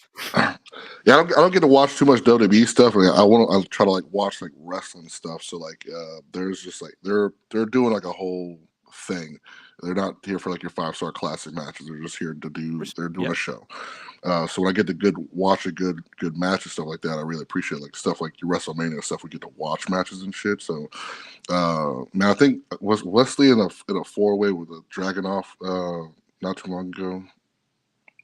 I want to say yes. Like, I know it was definitely a 4-way that I watched, and man, it was one of the craziest 4-way matches. I'm pretty sure that was it, but man, it was a great match. That dude's amazing. So yeah, dude's good. He's super good. I want to say it was him because he does some like backflip thing. Yeah, he does like the Pele kick type thing. Right, and he got super kicked out of it, and it was like the gnarliest thing for him to be able to do that with his body and just like trust this dude to like get in the right spot, hit him in the right spot while he's in there and he can't do nothing about it. Just magic. This dude he's just so good. Like, man, that's crazy how good and innovative he is. I'm so with you at that. But so you said you don't watch wrestling, I mean WWE at least all the time. You're more of like the the novice for the bangers, the 5-star classics and all that kind of stuff. It's not that I want to watch the 5 stars. I have some very specific time and I want to watch wrestling. That's fair. That's fair. I got to cut some of the drama. You got to go out of your way to get the bangers, man. I'm with you. Yeah. I'm with you. I do watch the Bloodline stuff is what I do watch. I watch that story, which is because that storyline is like the greatest storyline to man really right now in professional wrestling. Yeah. So if you're not a wrestling fan and like at least watching that, you're doing something wrong. But with that being said, I try to get that. Oh, go ahead. Finish. No, I try to get at least something in that. I watched that part of that, but I gotta get. I have only so much time in my day where I gotta watch actual wrestling, and like it doesn't count if you watch WEB shows. That doesn't count as 3 hours of wrestling. That's like 35 minutes worth of wrestling, if that. Right. So like, I gotta watch the wrestling part, not the show. I can't watch 3 hours of a show. I need to watch 3 hours of wrestling. So that's super big for me. I just listened to it, so don't feel bad.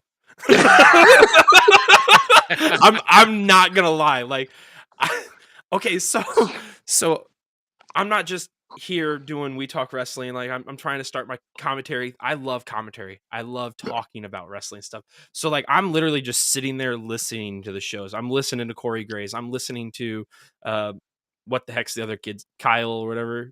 Mitchell. I can't remember. I don't like him. So Kyle.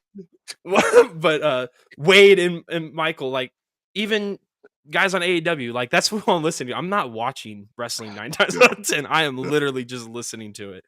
I love listening to it. But with that being said, you told us and mentioned to us that one of your goals is to go overseas and wrestle. Where are you looking to land? What is, matter of fact, actually, I got mad vibes that like New Japan is where you're supposed to kind of go. So I think that's what's gonna be hinting. But what is it about that? And like, what are you going to take from the U.S. style over there? What do you want to gain from going over there? What's your MO? Yeah, man. Way back when my pops had some aspirations of going to Japan, and he almost had his moment and missed it. And it's one of those things that it's in my belt to kind of notch out to make it over there. That in a sense, I bring over his essence over there to complete that deal for him or whatever, and then etch myself into that upper echelon of wrestlers that go to Japan and kind of, I would say more or less make a name for themselves while they're overseas. So when they come back, they're like a whole different animal, in the same beast kind of thing. And New Japan is definitely the target. However, there's several other things over like Noah and stuff like that, and Japan, things that could fall into a different style over there. But I think the brutality that I bring, I can mold over into Japan fairly easily, and New Japan is definitely the target area where I want to kind of land.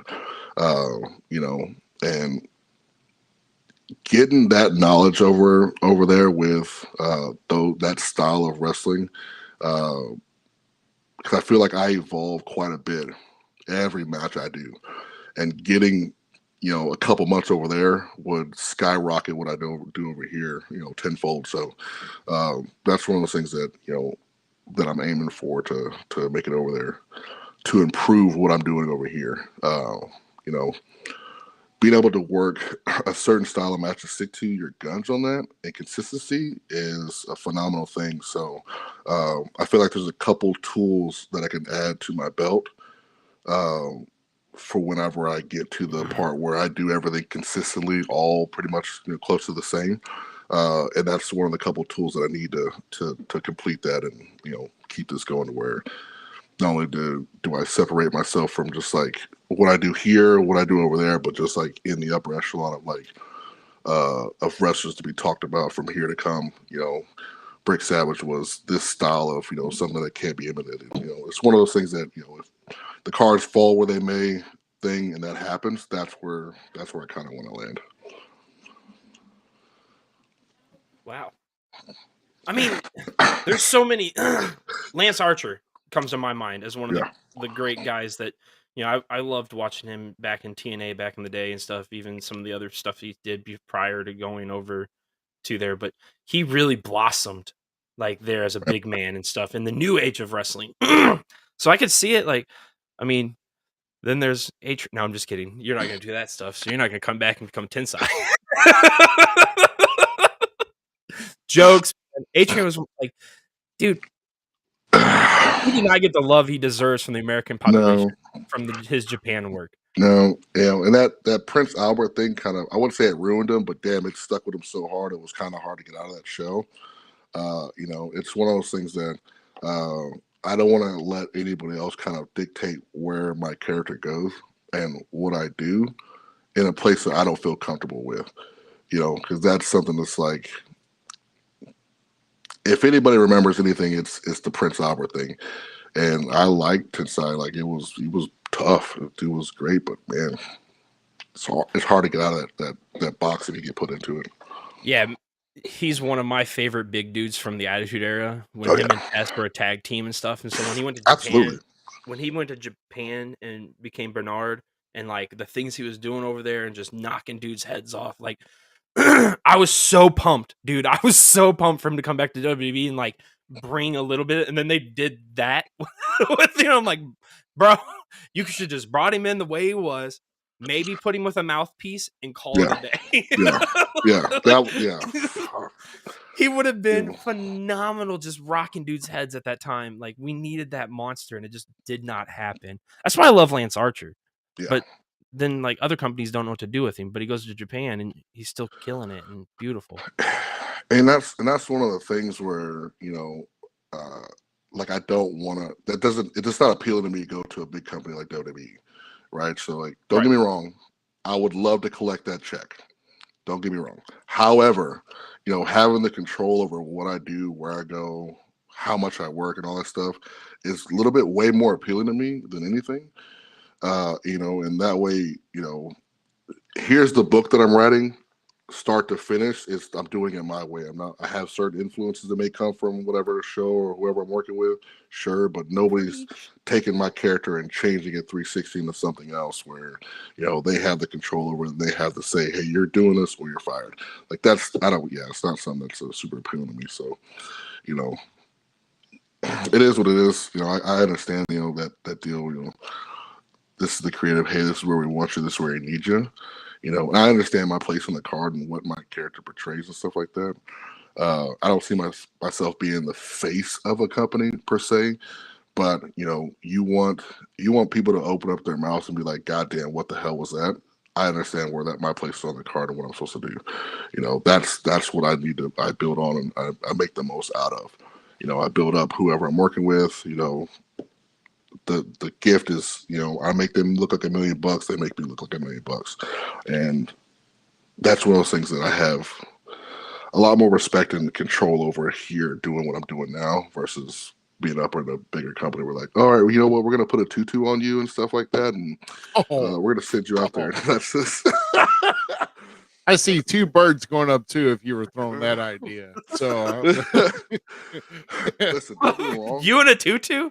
Listen, I could rock a leather skirt and out there and fucking everybody would shit their pants so bad, but you're not putting me in a pink tutu. You're not putting some funny gimmick on me. I'm not. That's where I draw the line. I'm not. You know, I could do some funny shit in the ring and still be serious, but you're not putting that comedy bullshit on me. That's for somebody else. It's just not for me. You're not doing that to me. It's just not happening. Can't do it.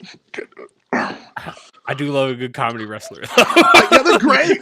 They're great. You know, it's good for. It's entertaining. It's for somebody else. You know, in the seats. Like, you know what? I don't like this style of wrestling, but this comedy, this is for me. You know, I love that part because this is what's great about wrestling. You know, it's just not for me. It's just not Right? for me. Respect. It's not for me. there you go, man. And I mean we're talking about how maybe you don't someone doesn't want to put their faith in me having you be the face of the company, but even when someone when you get a title in the company, Mhm. okay, it still it still puts some sort of stock in you Right. in a way to say that either that you're one of the guys that knows how to basically control a match inside the square circle, someone that gets over, someone that people want to come see Right. when it comes to in a promotion with you, that involves you.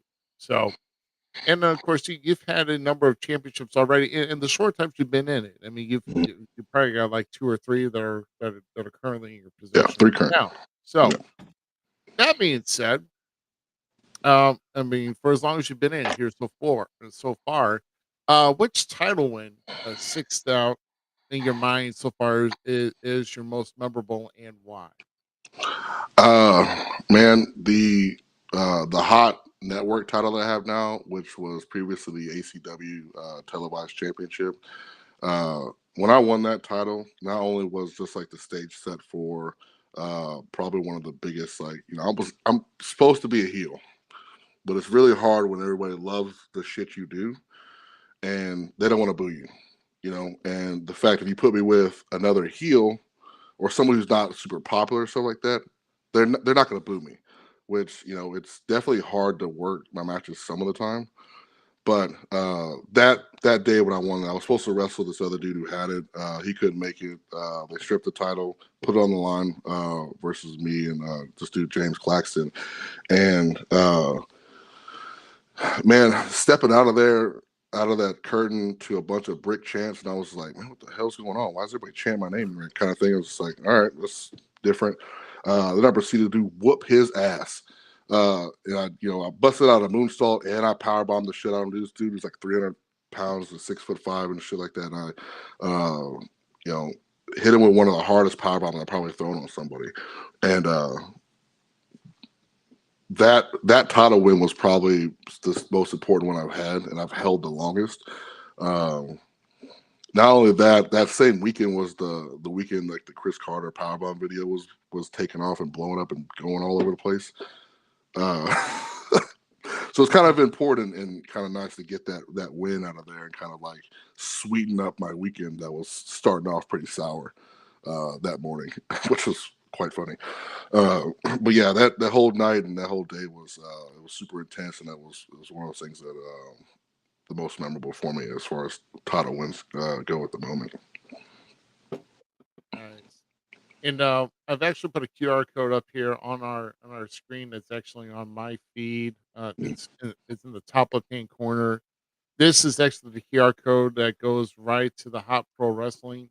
So it's actually a subscription page where I mean, you guys apparently these guys put on pretty much they put on pay-per-views. They got all Mhm. videos. And then of course when you go right to that page, it's got you right there Yeah, in the front and center. yeah. Uh, and then that's pretty cool too. So uh, So So while I say like I'm not like looking to be the face of the company, I am marketable. I am the person that like you put me on a poster and shit like, oh crap, I want to see what the hell this person's gonna do, kind of thing. You want your face of the cover to be able to to sign the autograph, smile, and do all that stuff and be happy about what they're doing. That's not me. That's not. You don't want to see me smiling and being super happy before I go out there and look like I want to tear everybody's head off, from the referee to the lady sitting in the stands with a cup of water and all that stuff. You don't want to see that out of me. So, usually most of the time I skip the intermissions, for the most part, or if I'm out there, I'm super reserved and whatnot until after the show's over. It's not like I'm going to be smiling and giggling and stuff like that, but I'll be a little bit more personable. I'll sign more autographs, shake more hands, take more pictures and stuff like that. But when it's showtime, I'm in the zone. Don't talk to me. Don't touch me, shit like that. So, that's my part there. So you want your face to be able to go out there and be like, hey, come to the next show. Here's where we're gonna be at. Here's the date. Sign this, sign that. That's what you want. You don't want that out of me. You want me to scare the shit out of every single person that walks through those doors. That's what you want from me. Yeah. Like you say, game face when you get into the building. Immediately. As you're going to the building, Yeah. You need to get your game, because when you get out your car or whatever else, you walk in, Listen, I have a playlist. I travel and I listen to, as soon as I get into that car and I'm driving, that's where I'm already there. I step out that car and it's immediate. I'm in the zone, start to finish. From the time I get there to the time I leave, I'm always in the zone. So that's what you get from me. There you go. And there ain't nothing wrong with that either. I mean, you're there to do to put on what you feel. Put on a show, and however else, if you're designed to be hated, find a reason for them to hate you. Get to the building, walk like the world's not pissed you off, and just go in. Open the door. Bam. Yes, that's it. You put me with it open. You put me with the face, stuff like that. It's cool, it's great. But you put me with another heel or somebody that's not popular, man, goddamn, people just want to see someone get destroyed, and this is one of my favorite things. It's like, sorry, dude, not sorry. Here we go, man. It's not my fault. This is not my fault. It's not your fault either. But here we are. Yeah, it's good stuff for me. So let's take a trip all the way back. We sometimes talk about with people getting into the business or anything like that, or just period. About, I've lost track of what I was saying, but what I'm trying to say is, what would the younger version of you have to say to you, or what would you have to say to your younger version to help with morale? Oh man, man, the younger version of myself was so much more happy than I am now. So I mean, you stick to doing whatever you were doing.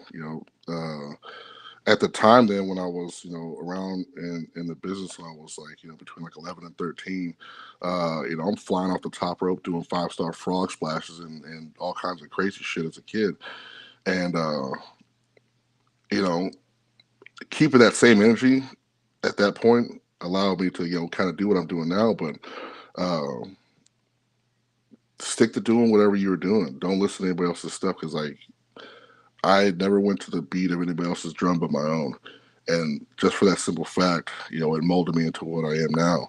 And like I said, all the athletic stuff that I got into, jumping off of roofs and shit like that,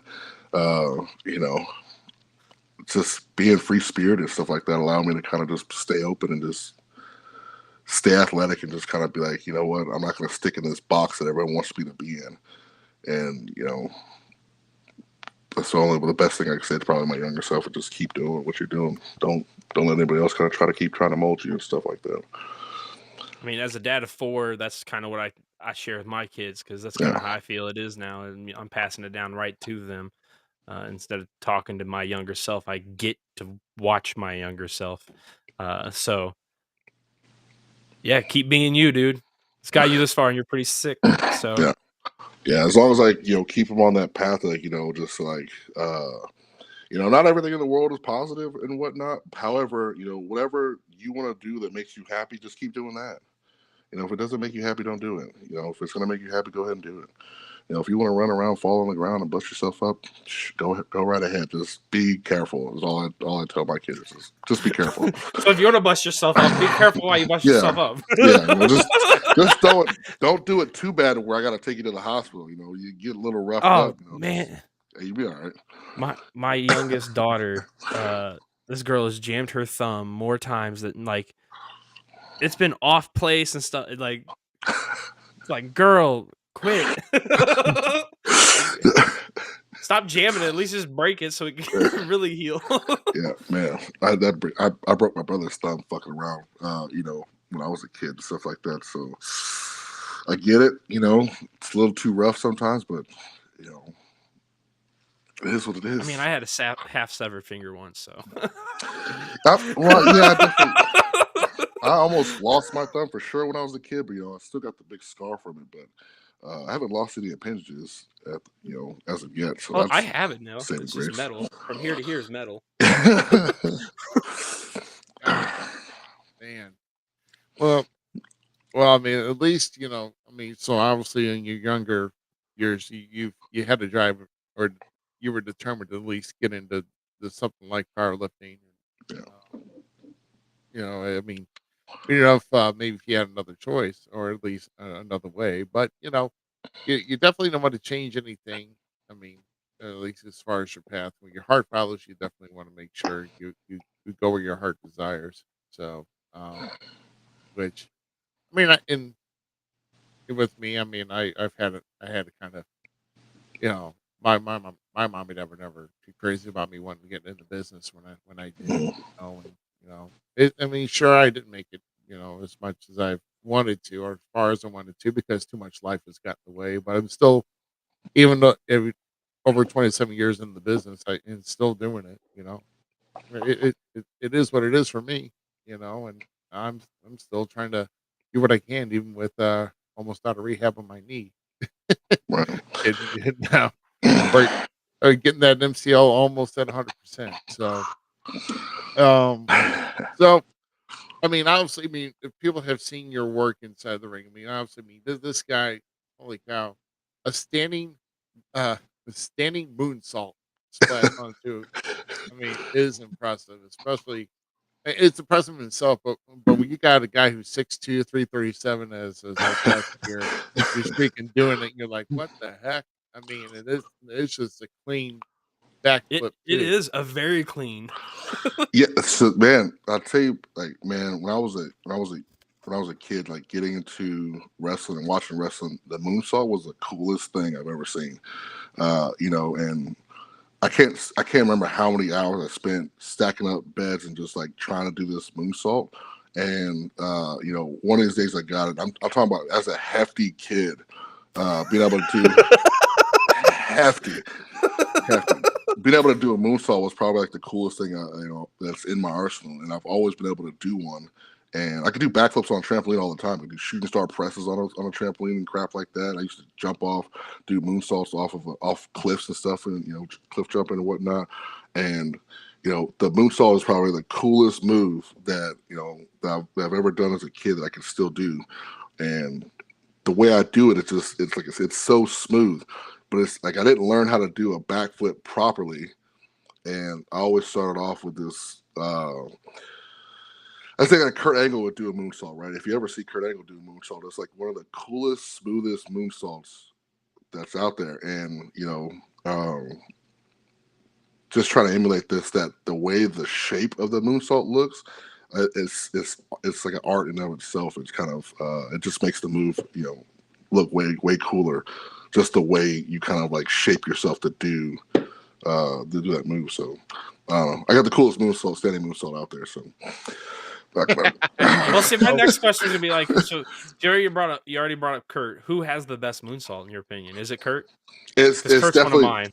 Kurt has he's got the coolest moonsault, man. Just seeing him doing off of I think it was the case thing was probably pretty crazy, but just the fluidity of the moonsault and landing it properly, He's got the coolest moonsault that I've ever seen for sure. And then Christopher Daniels is another top contender in my opinion. Yeah. So if we were talking like doing like an intricate like jumping off of like ricochet and rebounding off of stuff, Chris down for sure. But man, just like thinking about it, if you're doing a moonsault off of something, just the crispness of the way the shape is, the way it lands, is just, man, it's like he's stiff. Kurt does it. When Kurt goes and does it, he like becomes like, it's just he's there, dude. Yeah, it's so clean. It's just so clean. 100. Sorry, Ruby. No, you guys are talking about Kurt Angle and the moonsault, and the thing that I'm picturing in my mind is Raw in I don't know, it was like spring of 2001 maybe, with Kurt and Benoit while they were doing their feud, and they had that big steel cage match on Raw, and Kurt doing that moonsault off the top. Dude, that was gnarly. Yeah, that was probably like one of the largest misses next to Mick Yorn off the top of the cage and King of the Ring. That I was like, oh my god, and he hit so flush too, and I'm like, man, I'm glad that he hit flush, but man, he still has got to take the wind out. Kurt is an underrated hero of wrestling. Man, I probably never do a moonsault off a cage. Probably not going to happen for me, but I haven't done one off the top rope yet. As of right now, haven't done one. It's on my to-do list. There's a couple different style of moonsaults that are on my to-do list, but I definitely wouldn't do one off of a cage. Kurt is something else for doing that. That wouldn't be me. Dude's a machine. Would not be me. Yeah, so I mean, obviously, you got power. You're aggressive as hell. Pretty much, you can probably rip. You probably get an old Chevy, rip the chrome bumper right off with like one hand with no problem. But if there's any one ring skill or attribute that you could add to your list of what you already have with your overall ring performance, what would it be and why? What attribute would I add?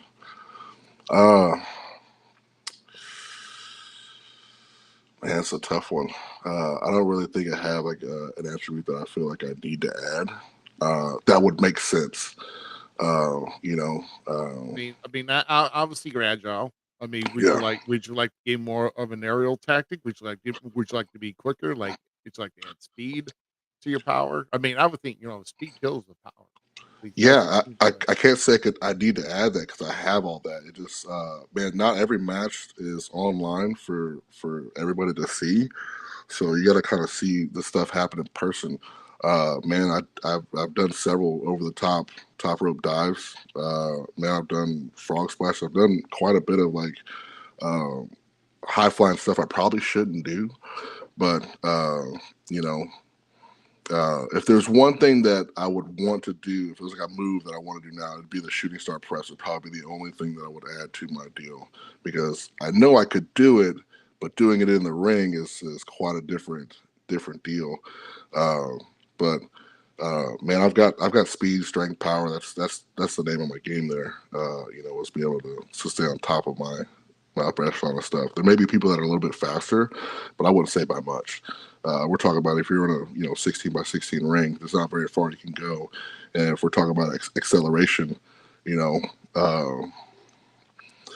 don't see very many people being faster than me to make it from point A to point B in a ring. It's not a thing. People underestimate us big guys on how fast we can move in a short second.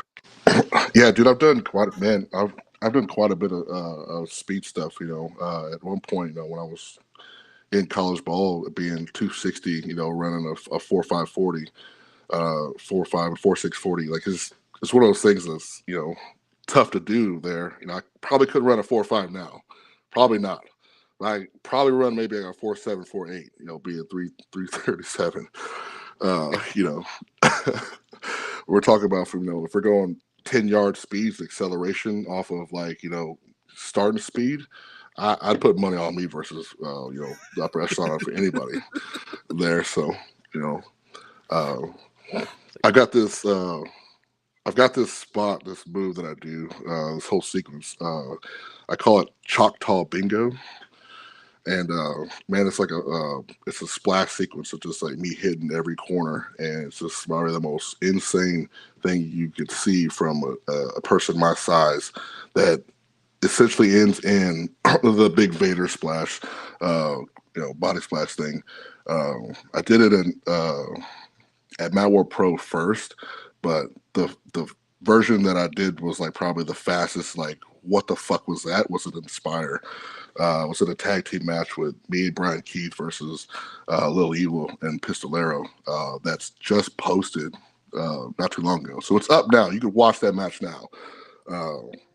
So as far as like feats of strength and speed and seeing like what I'm capable of at like a short burst of time, that would be the spot move there.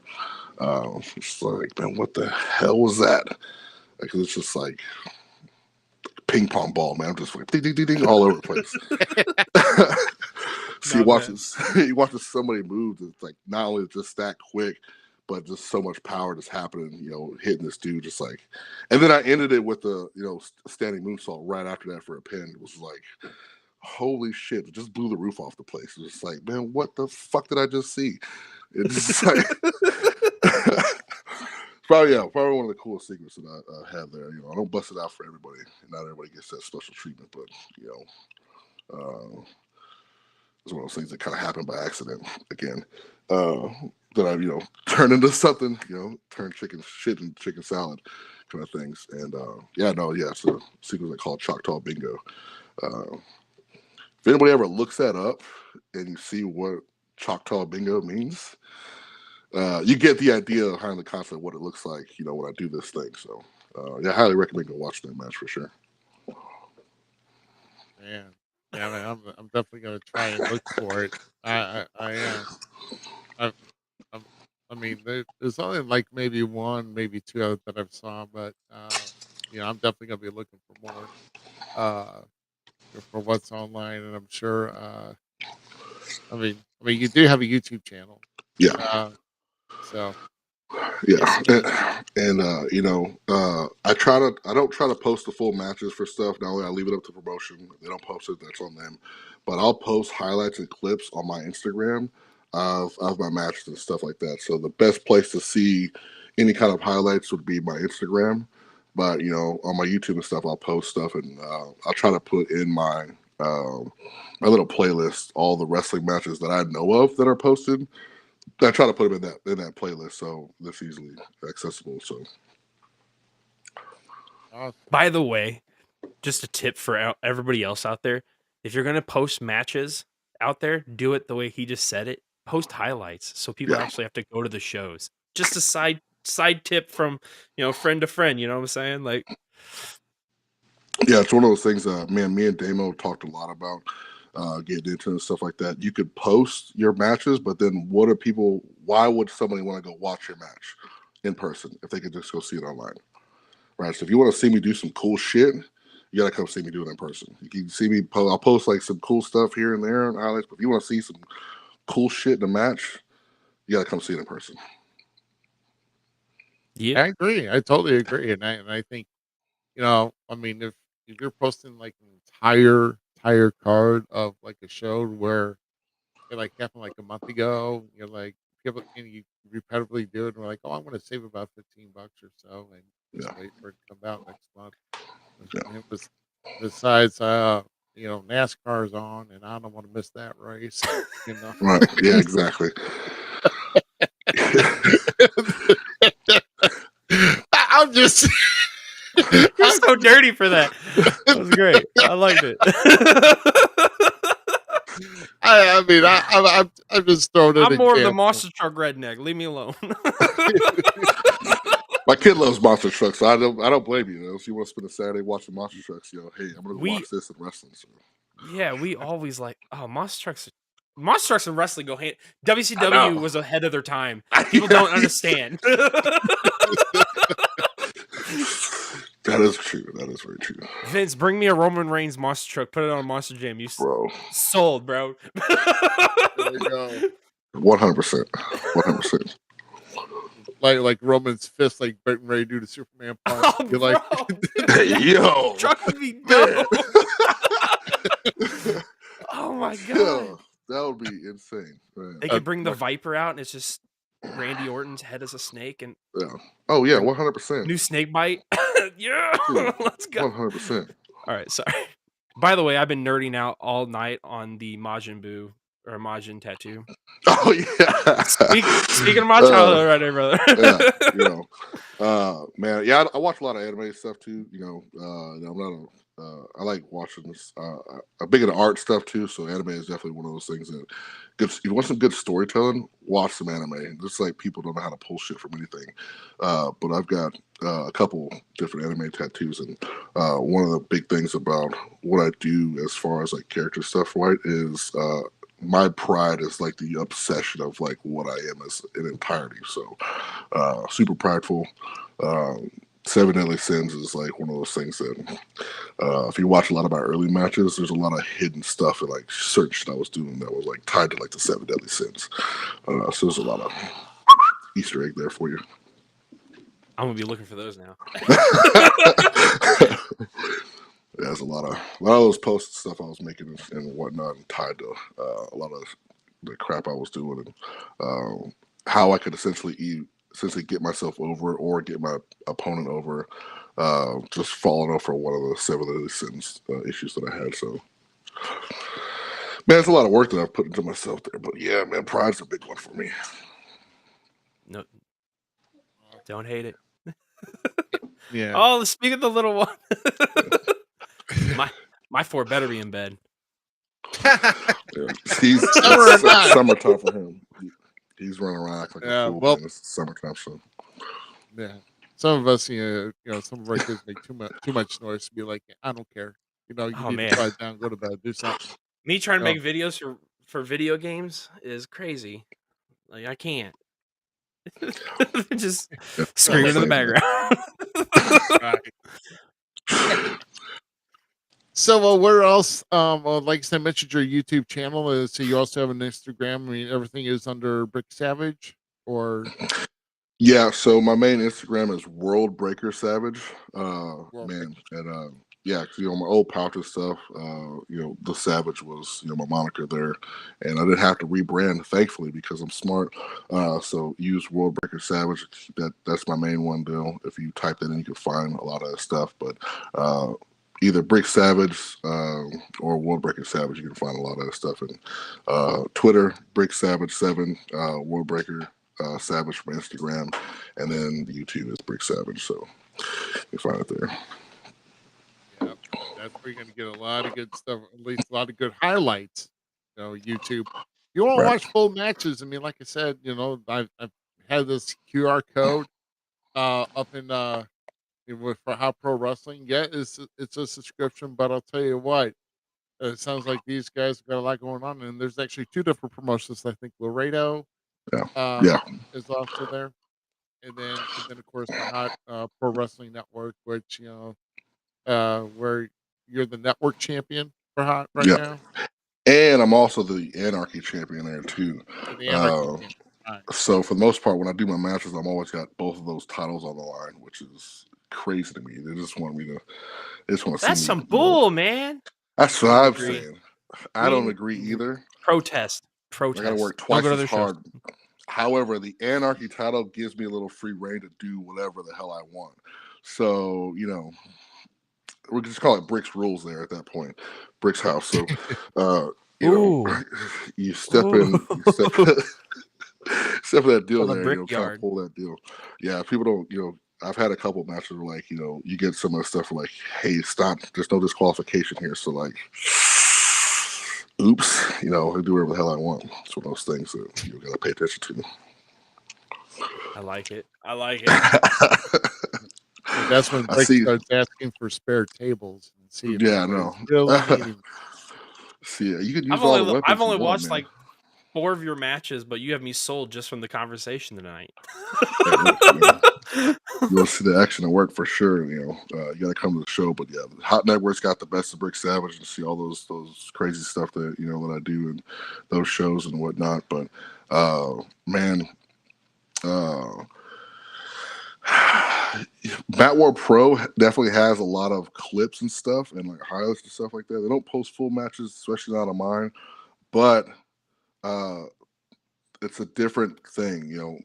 All these promotions are great, but they just do things a little bit differently, and they're kind of like building this movie thing happening. So this culmination of this story, like I said, is happening October 6th for this full year of this story, and man, they're doing stuff, all that stuff right there at that point.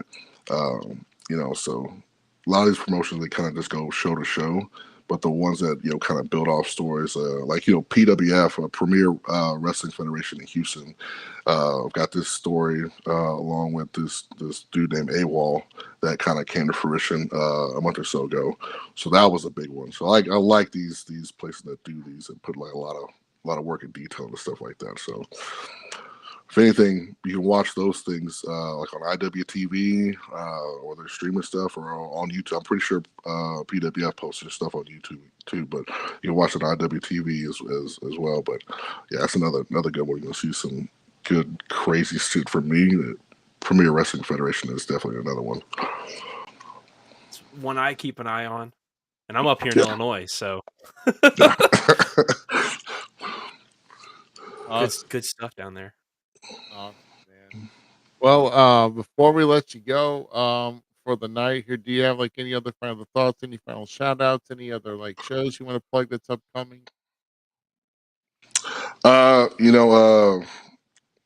Mat War Pro for sure. Hot Pro Wrestling is another big one there. Inspire AD. Those are some top ones for sure that are coming up that you want to pay attention to for me for sure. Shout out to Demo. I see Demo just dropped in there. Man, Demo's is a hot young talent. Good worker there. I'm gonna put my boots so far up his ass he's gonna be lacing them for a week. But I love seeing Demos work there for sure. I see my mom hopped in there earlier, so hey mom, I shout out for that one. Man, she's pretty proud of me, so that's great. She's not gonna tell me I'm not gonna do something, but she's happy where I'm at, so I appreciate it. As violent as the stuff I do, she's like, awesome, good job. I'm like, all right, cool, thanks. That's awesome, bro. That is awesome. Well, we definitely wish all the success. I mean, you're on a good you're on a good right path. I mean, that's what it sounds like to me. And like you say, you've been in three states so far, maybe like Texas, Florida. Yeah, but yeah. And there's more to come. I gotta go back to Florida for sure. Man, I wrestled Brian Brock in Florida. I gotta get my receipts back on my old dude, man. I put the boots to him and shit, but he got one over on me. But yeah, that's gotta happen sooner than later for sure. Yeah, and like I said, if you hit the Midwest or anything else, like just remember, there's no wrestling licenses for Kansas, Illinois, Tennessee. So, yeah. Tennessee is definitely on my short to do list for sure. So whenever that gets ironed out, you'll see me in Tennessee for sure, pretty soon. Dude, one time I went to a Glory Pro show, and Rohit, one of the guys we've had on here, Rohit Raju, amazing wrestler, but he was complaining about how they Jewed him on the whole like getting his license done for Missouri.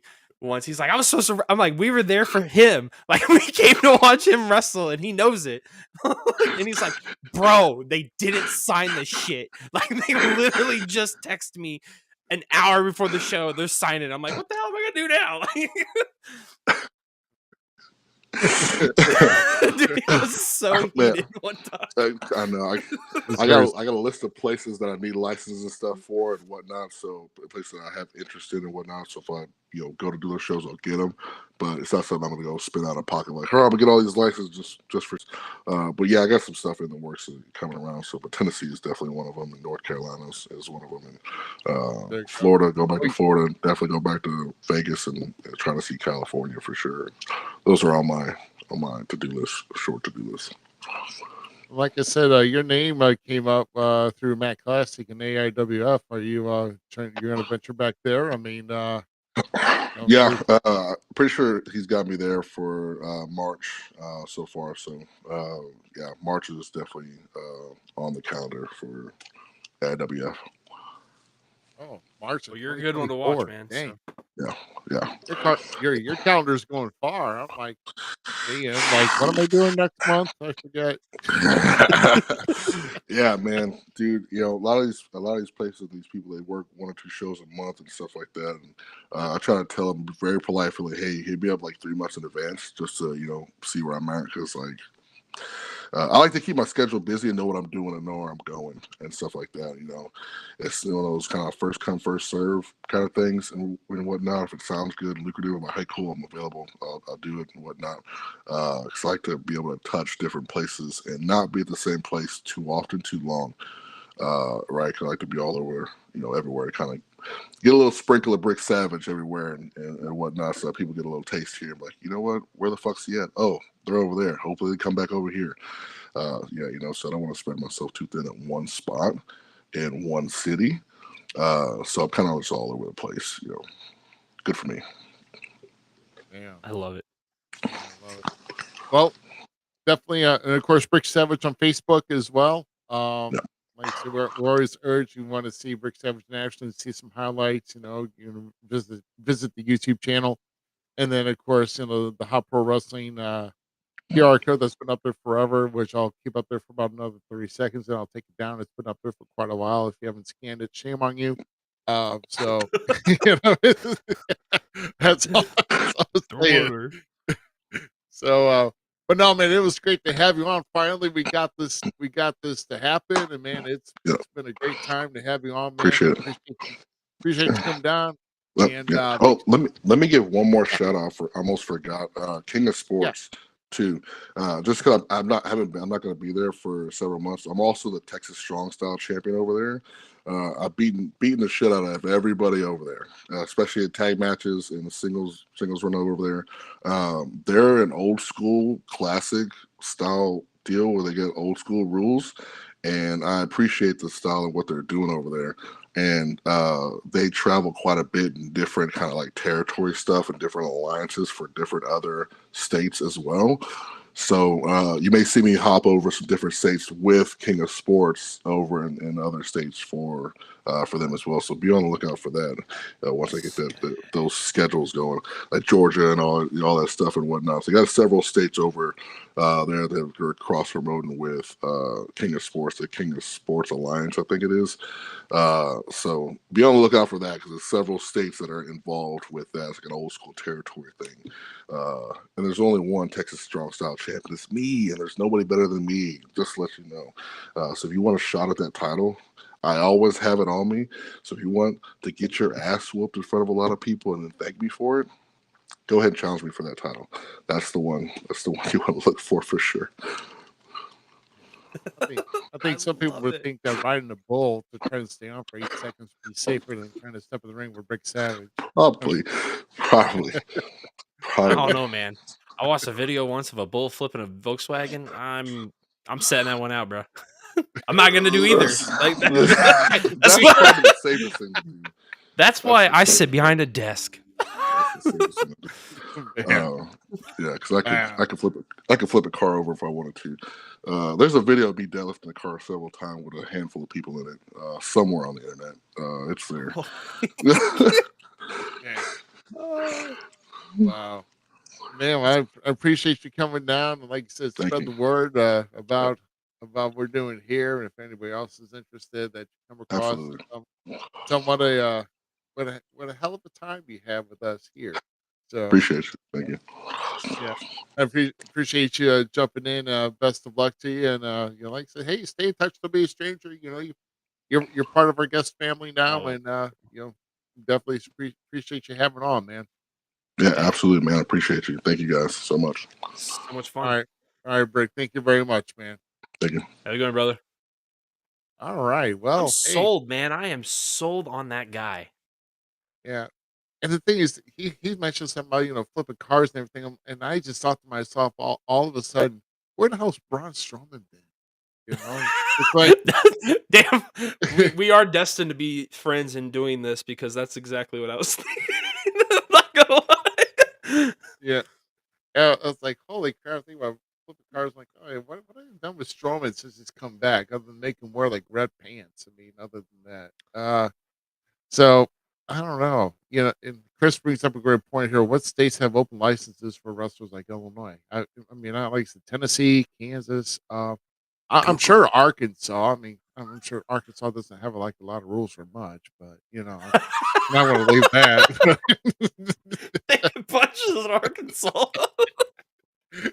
They're my neighbor to the south. I don't care. Come up. Getting your freaking beat down 85 Nissan that can barely travel 20 miles before it starts smoking out the damn transmission. Come on. It's a I don't care. Nissan Honda. Come, come- come catch me, bro. Come wheel in there 30 miles an hour. Who cares? I'm joking, man. I'm just, That's it's the heel of me just popping up, man. Just, that was great. you I know, loved it. I loved everything about it. kiss your cousin goodnight. Come and tell me you'll sleep with them later, and then just come in. Come catch me, man. So, let's see now. Now we mentioned here when we had Luke Roberts on like last week, I believe, because we were going over the Hall of Fame things with Iowa. We are like, hey, hey, we're kind of wanting that whole rematch. We want our title back. We want our title back. Guess what? The Wrestle Talk Podcast Trivia Challenge has now been accepted, and this will happen next week. This will be SummerSlam Trivia Challenge. So, and this will be presented by Luke Roberts, and there'll be other members of the Wrestle Talk Podcast. They'll be here next week, where we could try to claim our crown back. So, I'm like, hey, okay, we're on. So Luke Roberts will be here moderating the game show next week. So, we'll see what time if it's gonna be. I mean, I'm sure Luke would be very fair and impartial, but like I was to them. We got our this. butts stomped in WrestleMania, Jeffrey, or whatever the heck they are. It was definitely my fault, but still. No. GQ could have jived in more. I'm just joking. I'm not. I had no control. I mean, I'm not a Super Undertaker fan. That's what I lost on. If I would have got that question right, bro, we would have won. And also any type of final thoughts and predictions for SummerSlam. Let's see. Women's title match. Do you see Io Sky cashing in no matter who wins, or is that going to be teased more? I see. This is my point with wrestling right now, and kind of like what Rick said when he was on. Like, I'm watching and listening for the match itself, and like how the story connects to each other. So at this point, I'm just sitting there waiting because I don't know with either of the cases. Like, how is that actually going to go? Like, some of the times in the past, you could look at it and be like, oh yeah, they're gonna cash in at this time, and they're gonna. But I don't know. It just feels fresh for once, if that makes sense for me. Like, that's how I really feel about the cases with both Priest and Io. It feels very fresh. Like, you have no clue which way it's gonna happen. Right. Absolutely. And now is Seth putting the title up again against Finn again? Yeah, he's putting up against Finn. Okay. Final chapter on Brock and Cody. Cody going on top. Can't wait for Cody to go over. Great match. These two are gonna burn the house down. Absolutely. And I'm trying to think what other Logan Paul versus Ricochet. Cannot okay. wait for that match. It's going to be a sensational performance or an utter failure. One of the two. But I'm going with hell of performance probably. Yeah, well, Logan Paul, on I would think that I don't know. If Logan Paul goes over Ricochet, I think if he's gonna stay around for a while, I think Logan Paul needs to find a way to get over on that. And I would vote Logan Paul going over on Ricochet. That'd be my vote. Yeah, Like that. That's honest. I really like Logan Paul as the jerk from the internet, and I can't stand that man on the internet.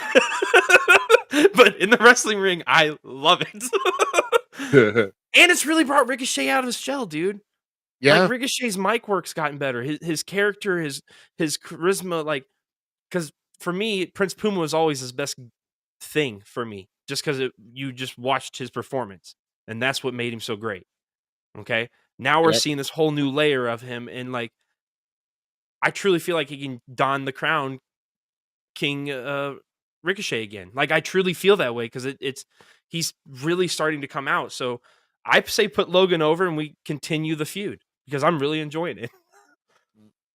And did we see did we see the exit stage right for Ronda Rousey as Shannon Baszler faces her? This is pretty much it. Ronda goes out. I don't know. I see that we could potentially have more of a storyline, but if this is the way Ronda goes out, that's the way Ronda goes out. I don't think she's overdone yet. I Well, don't feel. I don't know when her heart date is for getting out of WWE, but it just seems I thought they were going to drag them on as a tag team further, but I that actually liked him as a tag team. yeah, that's what got over Ronda more. But I really was enjoying them as like the female demolition. I will say it 100%. Like wow, wow, female I'm not even demolition. I'm not even being mean or anything. Like that's what they reminded me of, and it was a beautiful thing. Like that's what the female division needed at that time. Like God, why did that kind of progress? with all that eye makeup, I believe you, man. I mean, that is just I'm just saying, like I'm not even trying to be disrespecting the demolition, nothing. That's what they remind me of. It was a beautiful thing. I loved it. That's all right. Chelsea Green and uh dang it. Sonya Deville. Sonya Deville is amazing. I love those two Karens. Yeah, and let's see, Gunther and Drew McIntyre. I want Gunther to win, but Drew goes over. Nah, I want Gunther to win, and Gunther will go over. We need to see the Honky Tonk Man No, surpassed at some I point. think Gunther deserves it 100%. One of the best performers in today's age. He needs to go. Yeah, Gunther. I say Gunther goes over on Drew. The undisputed tag team championship with Dominic and Damian facing Kevin and Sammy. That who are you bigger fans of those? I mean, I mean, I mean, Everybody knows I am a Judgment Day mark. I'll say it. I love Judgment Day. I love everything about him. Uh, Mainly because yes, mommy's there, but um, my wife loves Finn Balor. I love Finn Balor. I love Damian Priest. Like Dom can do no wrong right now. Uh, I would honestly put. I'm so confident in them. I want to see them all in gold. So I'm totally cool with the belts coming over. yeah, I'm going Judgment Day. I'm going full stack because I love them together, dude. yeah. Well, I mean, speaking of gold, I mean, uh, if they bring some gold in, then you got Rhea. You know, you got Mommy defending against Raquel Rodriguez. I don't see Raquel winning this one. Oh I don't no, no, know. no, not yet. But that match is gonna be beautiful. I mean, I wish there was a better build, but two powerhouses. So And is there? I mean, Finn's not winning. It's staying on Seth. So we can just as much as I would okay with Finn winning, but Seth, it doesn't make sense to move the title off of Seth right now.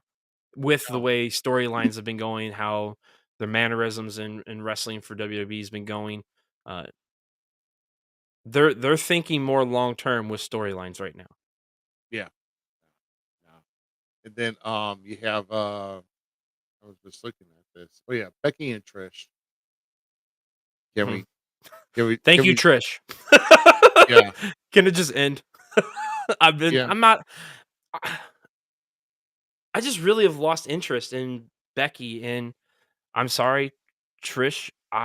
As much good as she did for the female division, these women of today's wrestling surpass everything majority of the females did in the past, in my opinion. And that's not taking any knocks on the grace like Victoria, my favorite female wrestler, Jazz.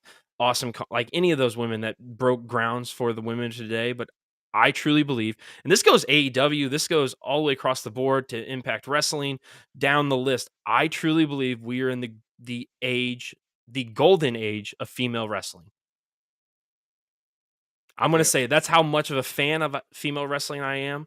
That's how it's a beautiful thing, especially getting the eyes on the female like they are now, and having them be beautiful but yet elegant.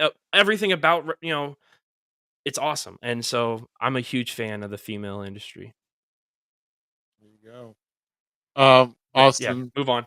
Austin Theory, Santos Escobar. We know Theory. I actually say pull the trigger and have Theory lose. Because Oh, it really? adds to this. It adds to the story of what Escobar had to do to get here, especially if they go with the fact that he, injured him, blah blah blah, all that kind of stuff, and hopefully the build to Escobar going heel again. Like I need a bad guy Escobar. He's Yeah. I love the dude to death, but he does not play a good. Bring Dragon Lee up, give him the LWO. Bring him up into the LWO. Ray, they've already made the reference to Dom saying like tonight on no, was it tonight or was it last week? Or whatever. I watched so much wrestling today, it's not funny. For WWE. But he talked to Dragon Lee about, Rey Mysterio knockoff, or Ripley said it or whatever. Like bring him up into the LWO. You then have the turmoil breakdown, like he hurt Ray, blah blah blah, and you move him into a better standing as a heel. I'm telling you, that's how it goes, and that's how I would project it. But so I'm saying Escobar. I think Theory retains, and I mean, I don't. I mean, he's. I mean, Santos is at that level, but I don't think the level to go over and to cause dissension in the LWO just yet. But I understand what you're saying. I'm saying move the person, move him yeah, out. That's it. He doesn't. LWO can still be there. We just don't need Escobar in it because the good thing, or turn LWO bad guy, like, but it doesn't work. The yeah, cheer with him. I hear you. What about the SummerSlam Battle Royal? Do we, do we see? Well, the whole world's gonna be saying L.A. Knight. Yeah. No. I thought I did that really well. You went nowhere with it.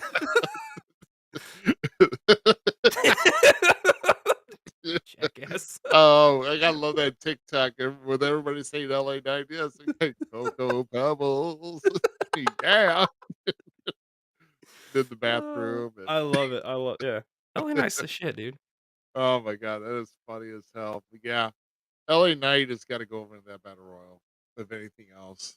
And then, of course, we all know the whole thing. We've already had our discussion about the undisputed Been there Universal from day one. Championship. Day one-ish. Uh, I would still like to see the longevity of the championship still going for Roman myself, honestly. Let's If it doesn't happen tonight, guess what? I'm still rooting for Jay all the way at the end. there. That's all right. I know you're a big Jey Uso fan. But Massive Jey Uso fan. yeah, I but like Roman. Don't get me wrong. I like what he's doing, but he's never been my Samoan. For one, it was Umaga before Jay. Like Umaga, Rikishi, those were cool cats to me when it came to the Samoans. And then now I like Jay, dude. He's shown great strides, and I believe the moniker fits him too as main event, and I think it's time. I understand if it doesn't happen. I get it, but I'll be disappointed. And I'll cry. yeah, I mean, there's just a lot. There's just a lot there. With I mean, with what could happen, as far as if Jay wins. So the the whole thing is, I mean, I don't know. I mean, there's just a lot of teases that some of the things that could happen. We're just gonna have to sit back on Saturday and watch. And even with the gang of the Wrestle Talk podcast, after we defeat them, maybe we want to kind of discuss the whole card.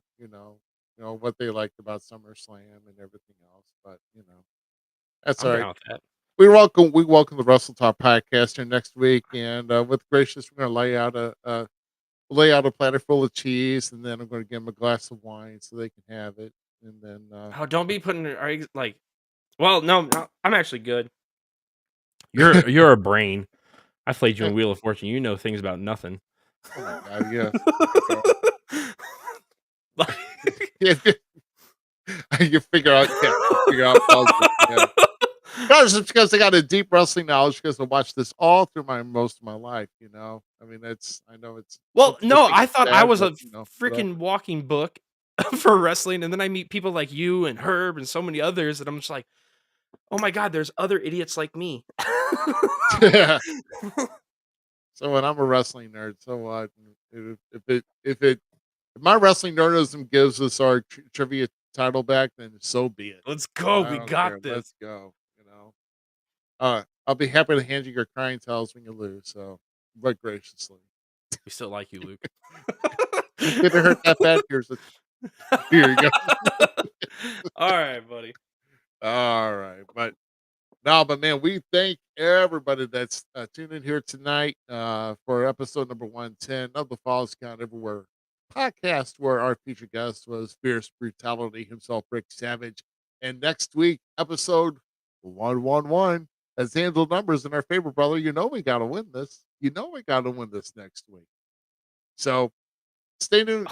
It's going to be the special SummerSlam Trivia Challenge hosted by the Wrestle Talk podcast that will come here right on our show here next week, and we will get the job done. So, for the Gem City Mouse Zmiz, I am Rough Cut Rick Ruby. Thank you very much for everybody tuning in, and have a great week. And come back here, or after SummerSlam, we're going to have talks and everything else. But we will see you next Sunday night, 9 p.m. Central. Thanks for tuning in, and we'll see you then, guys.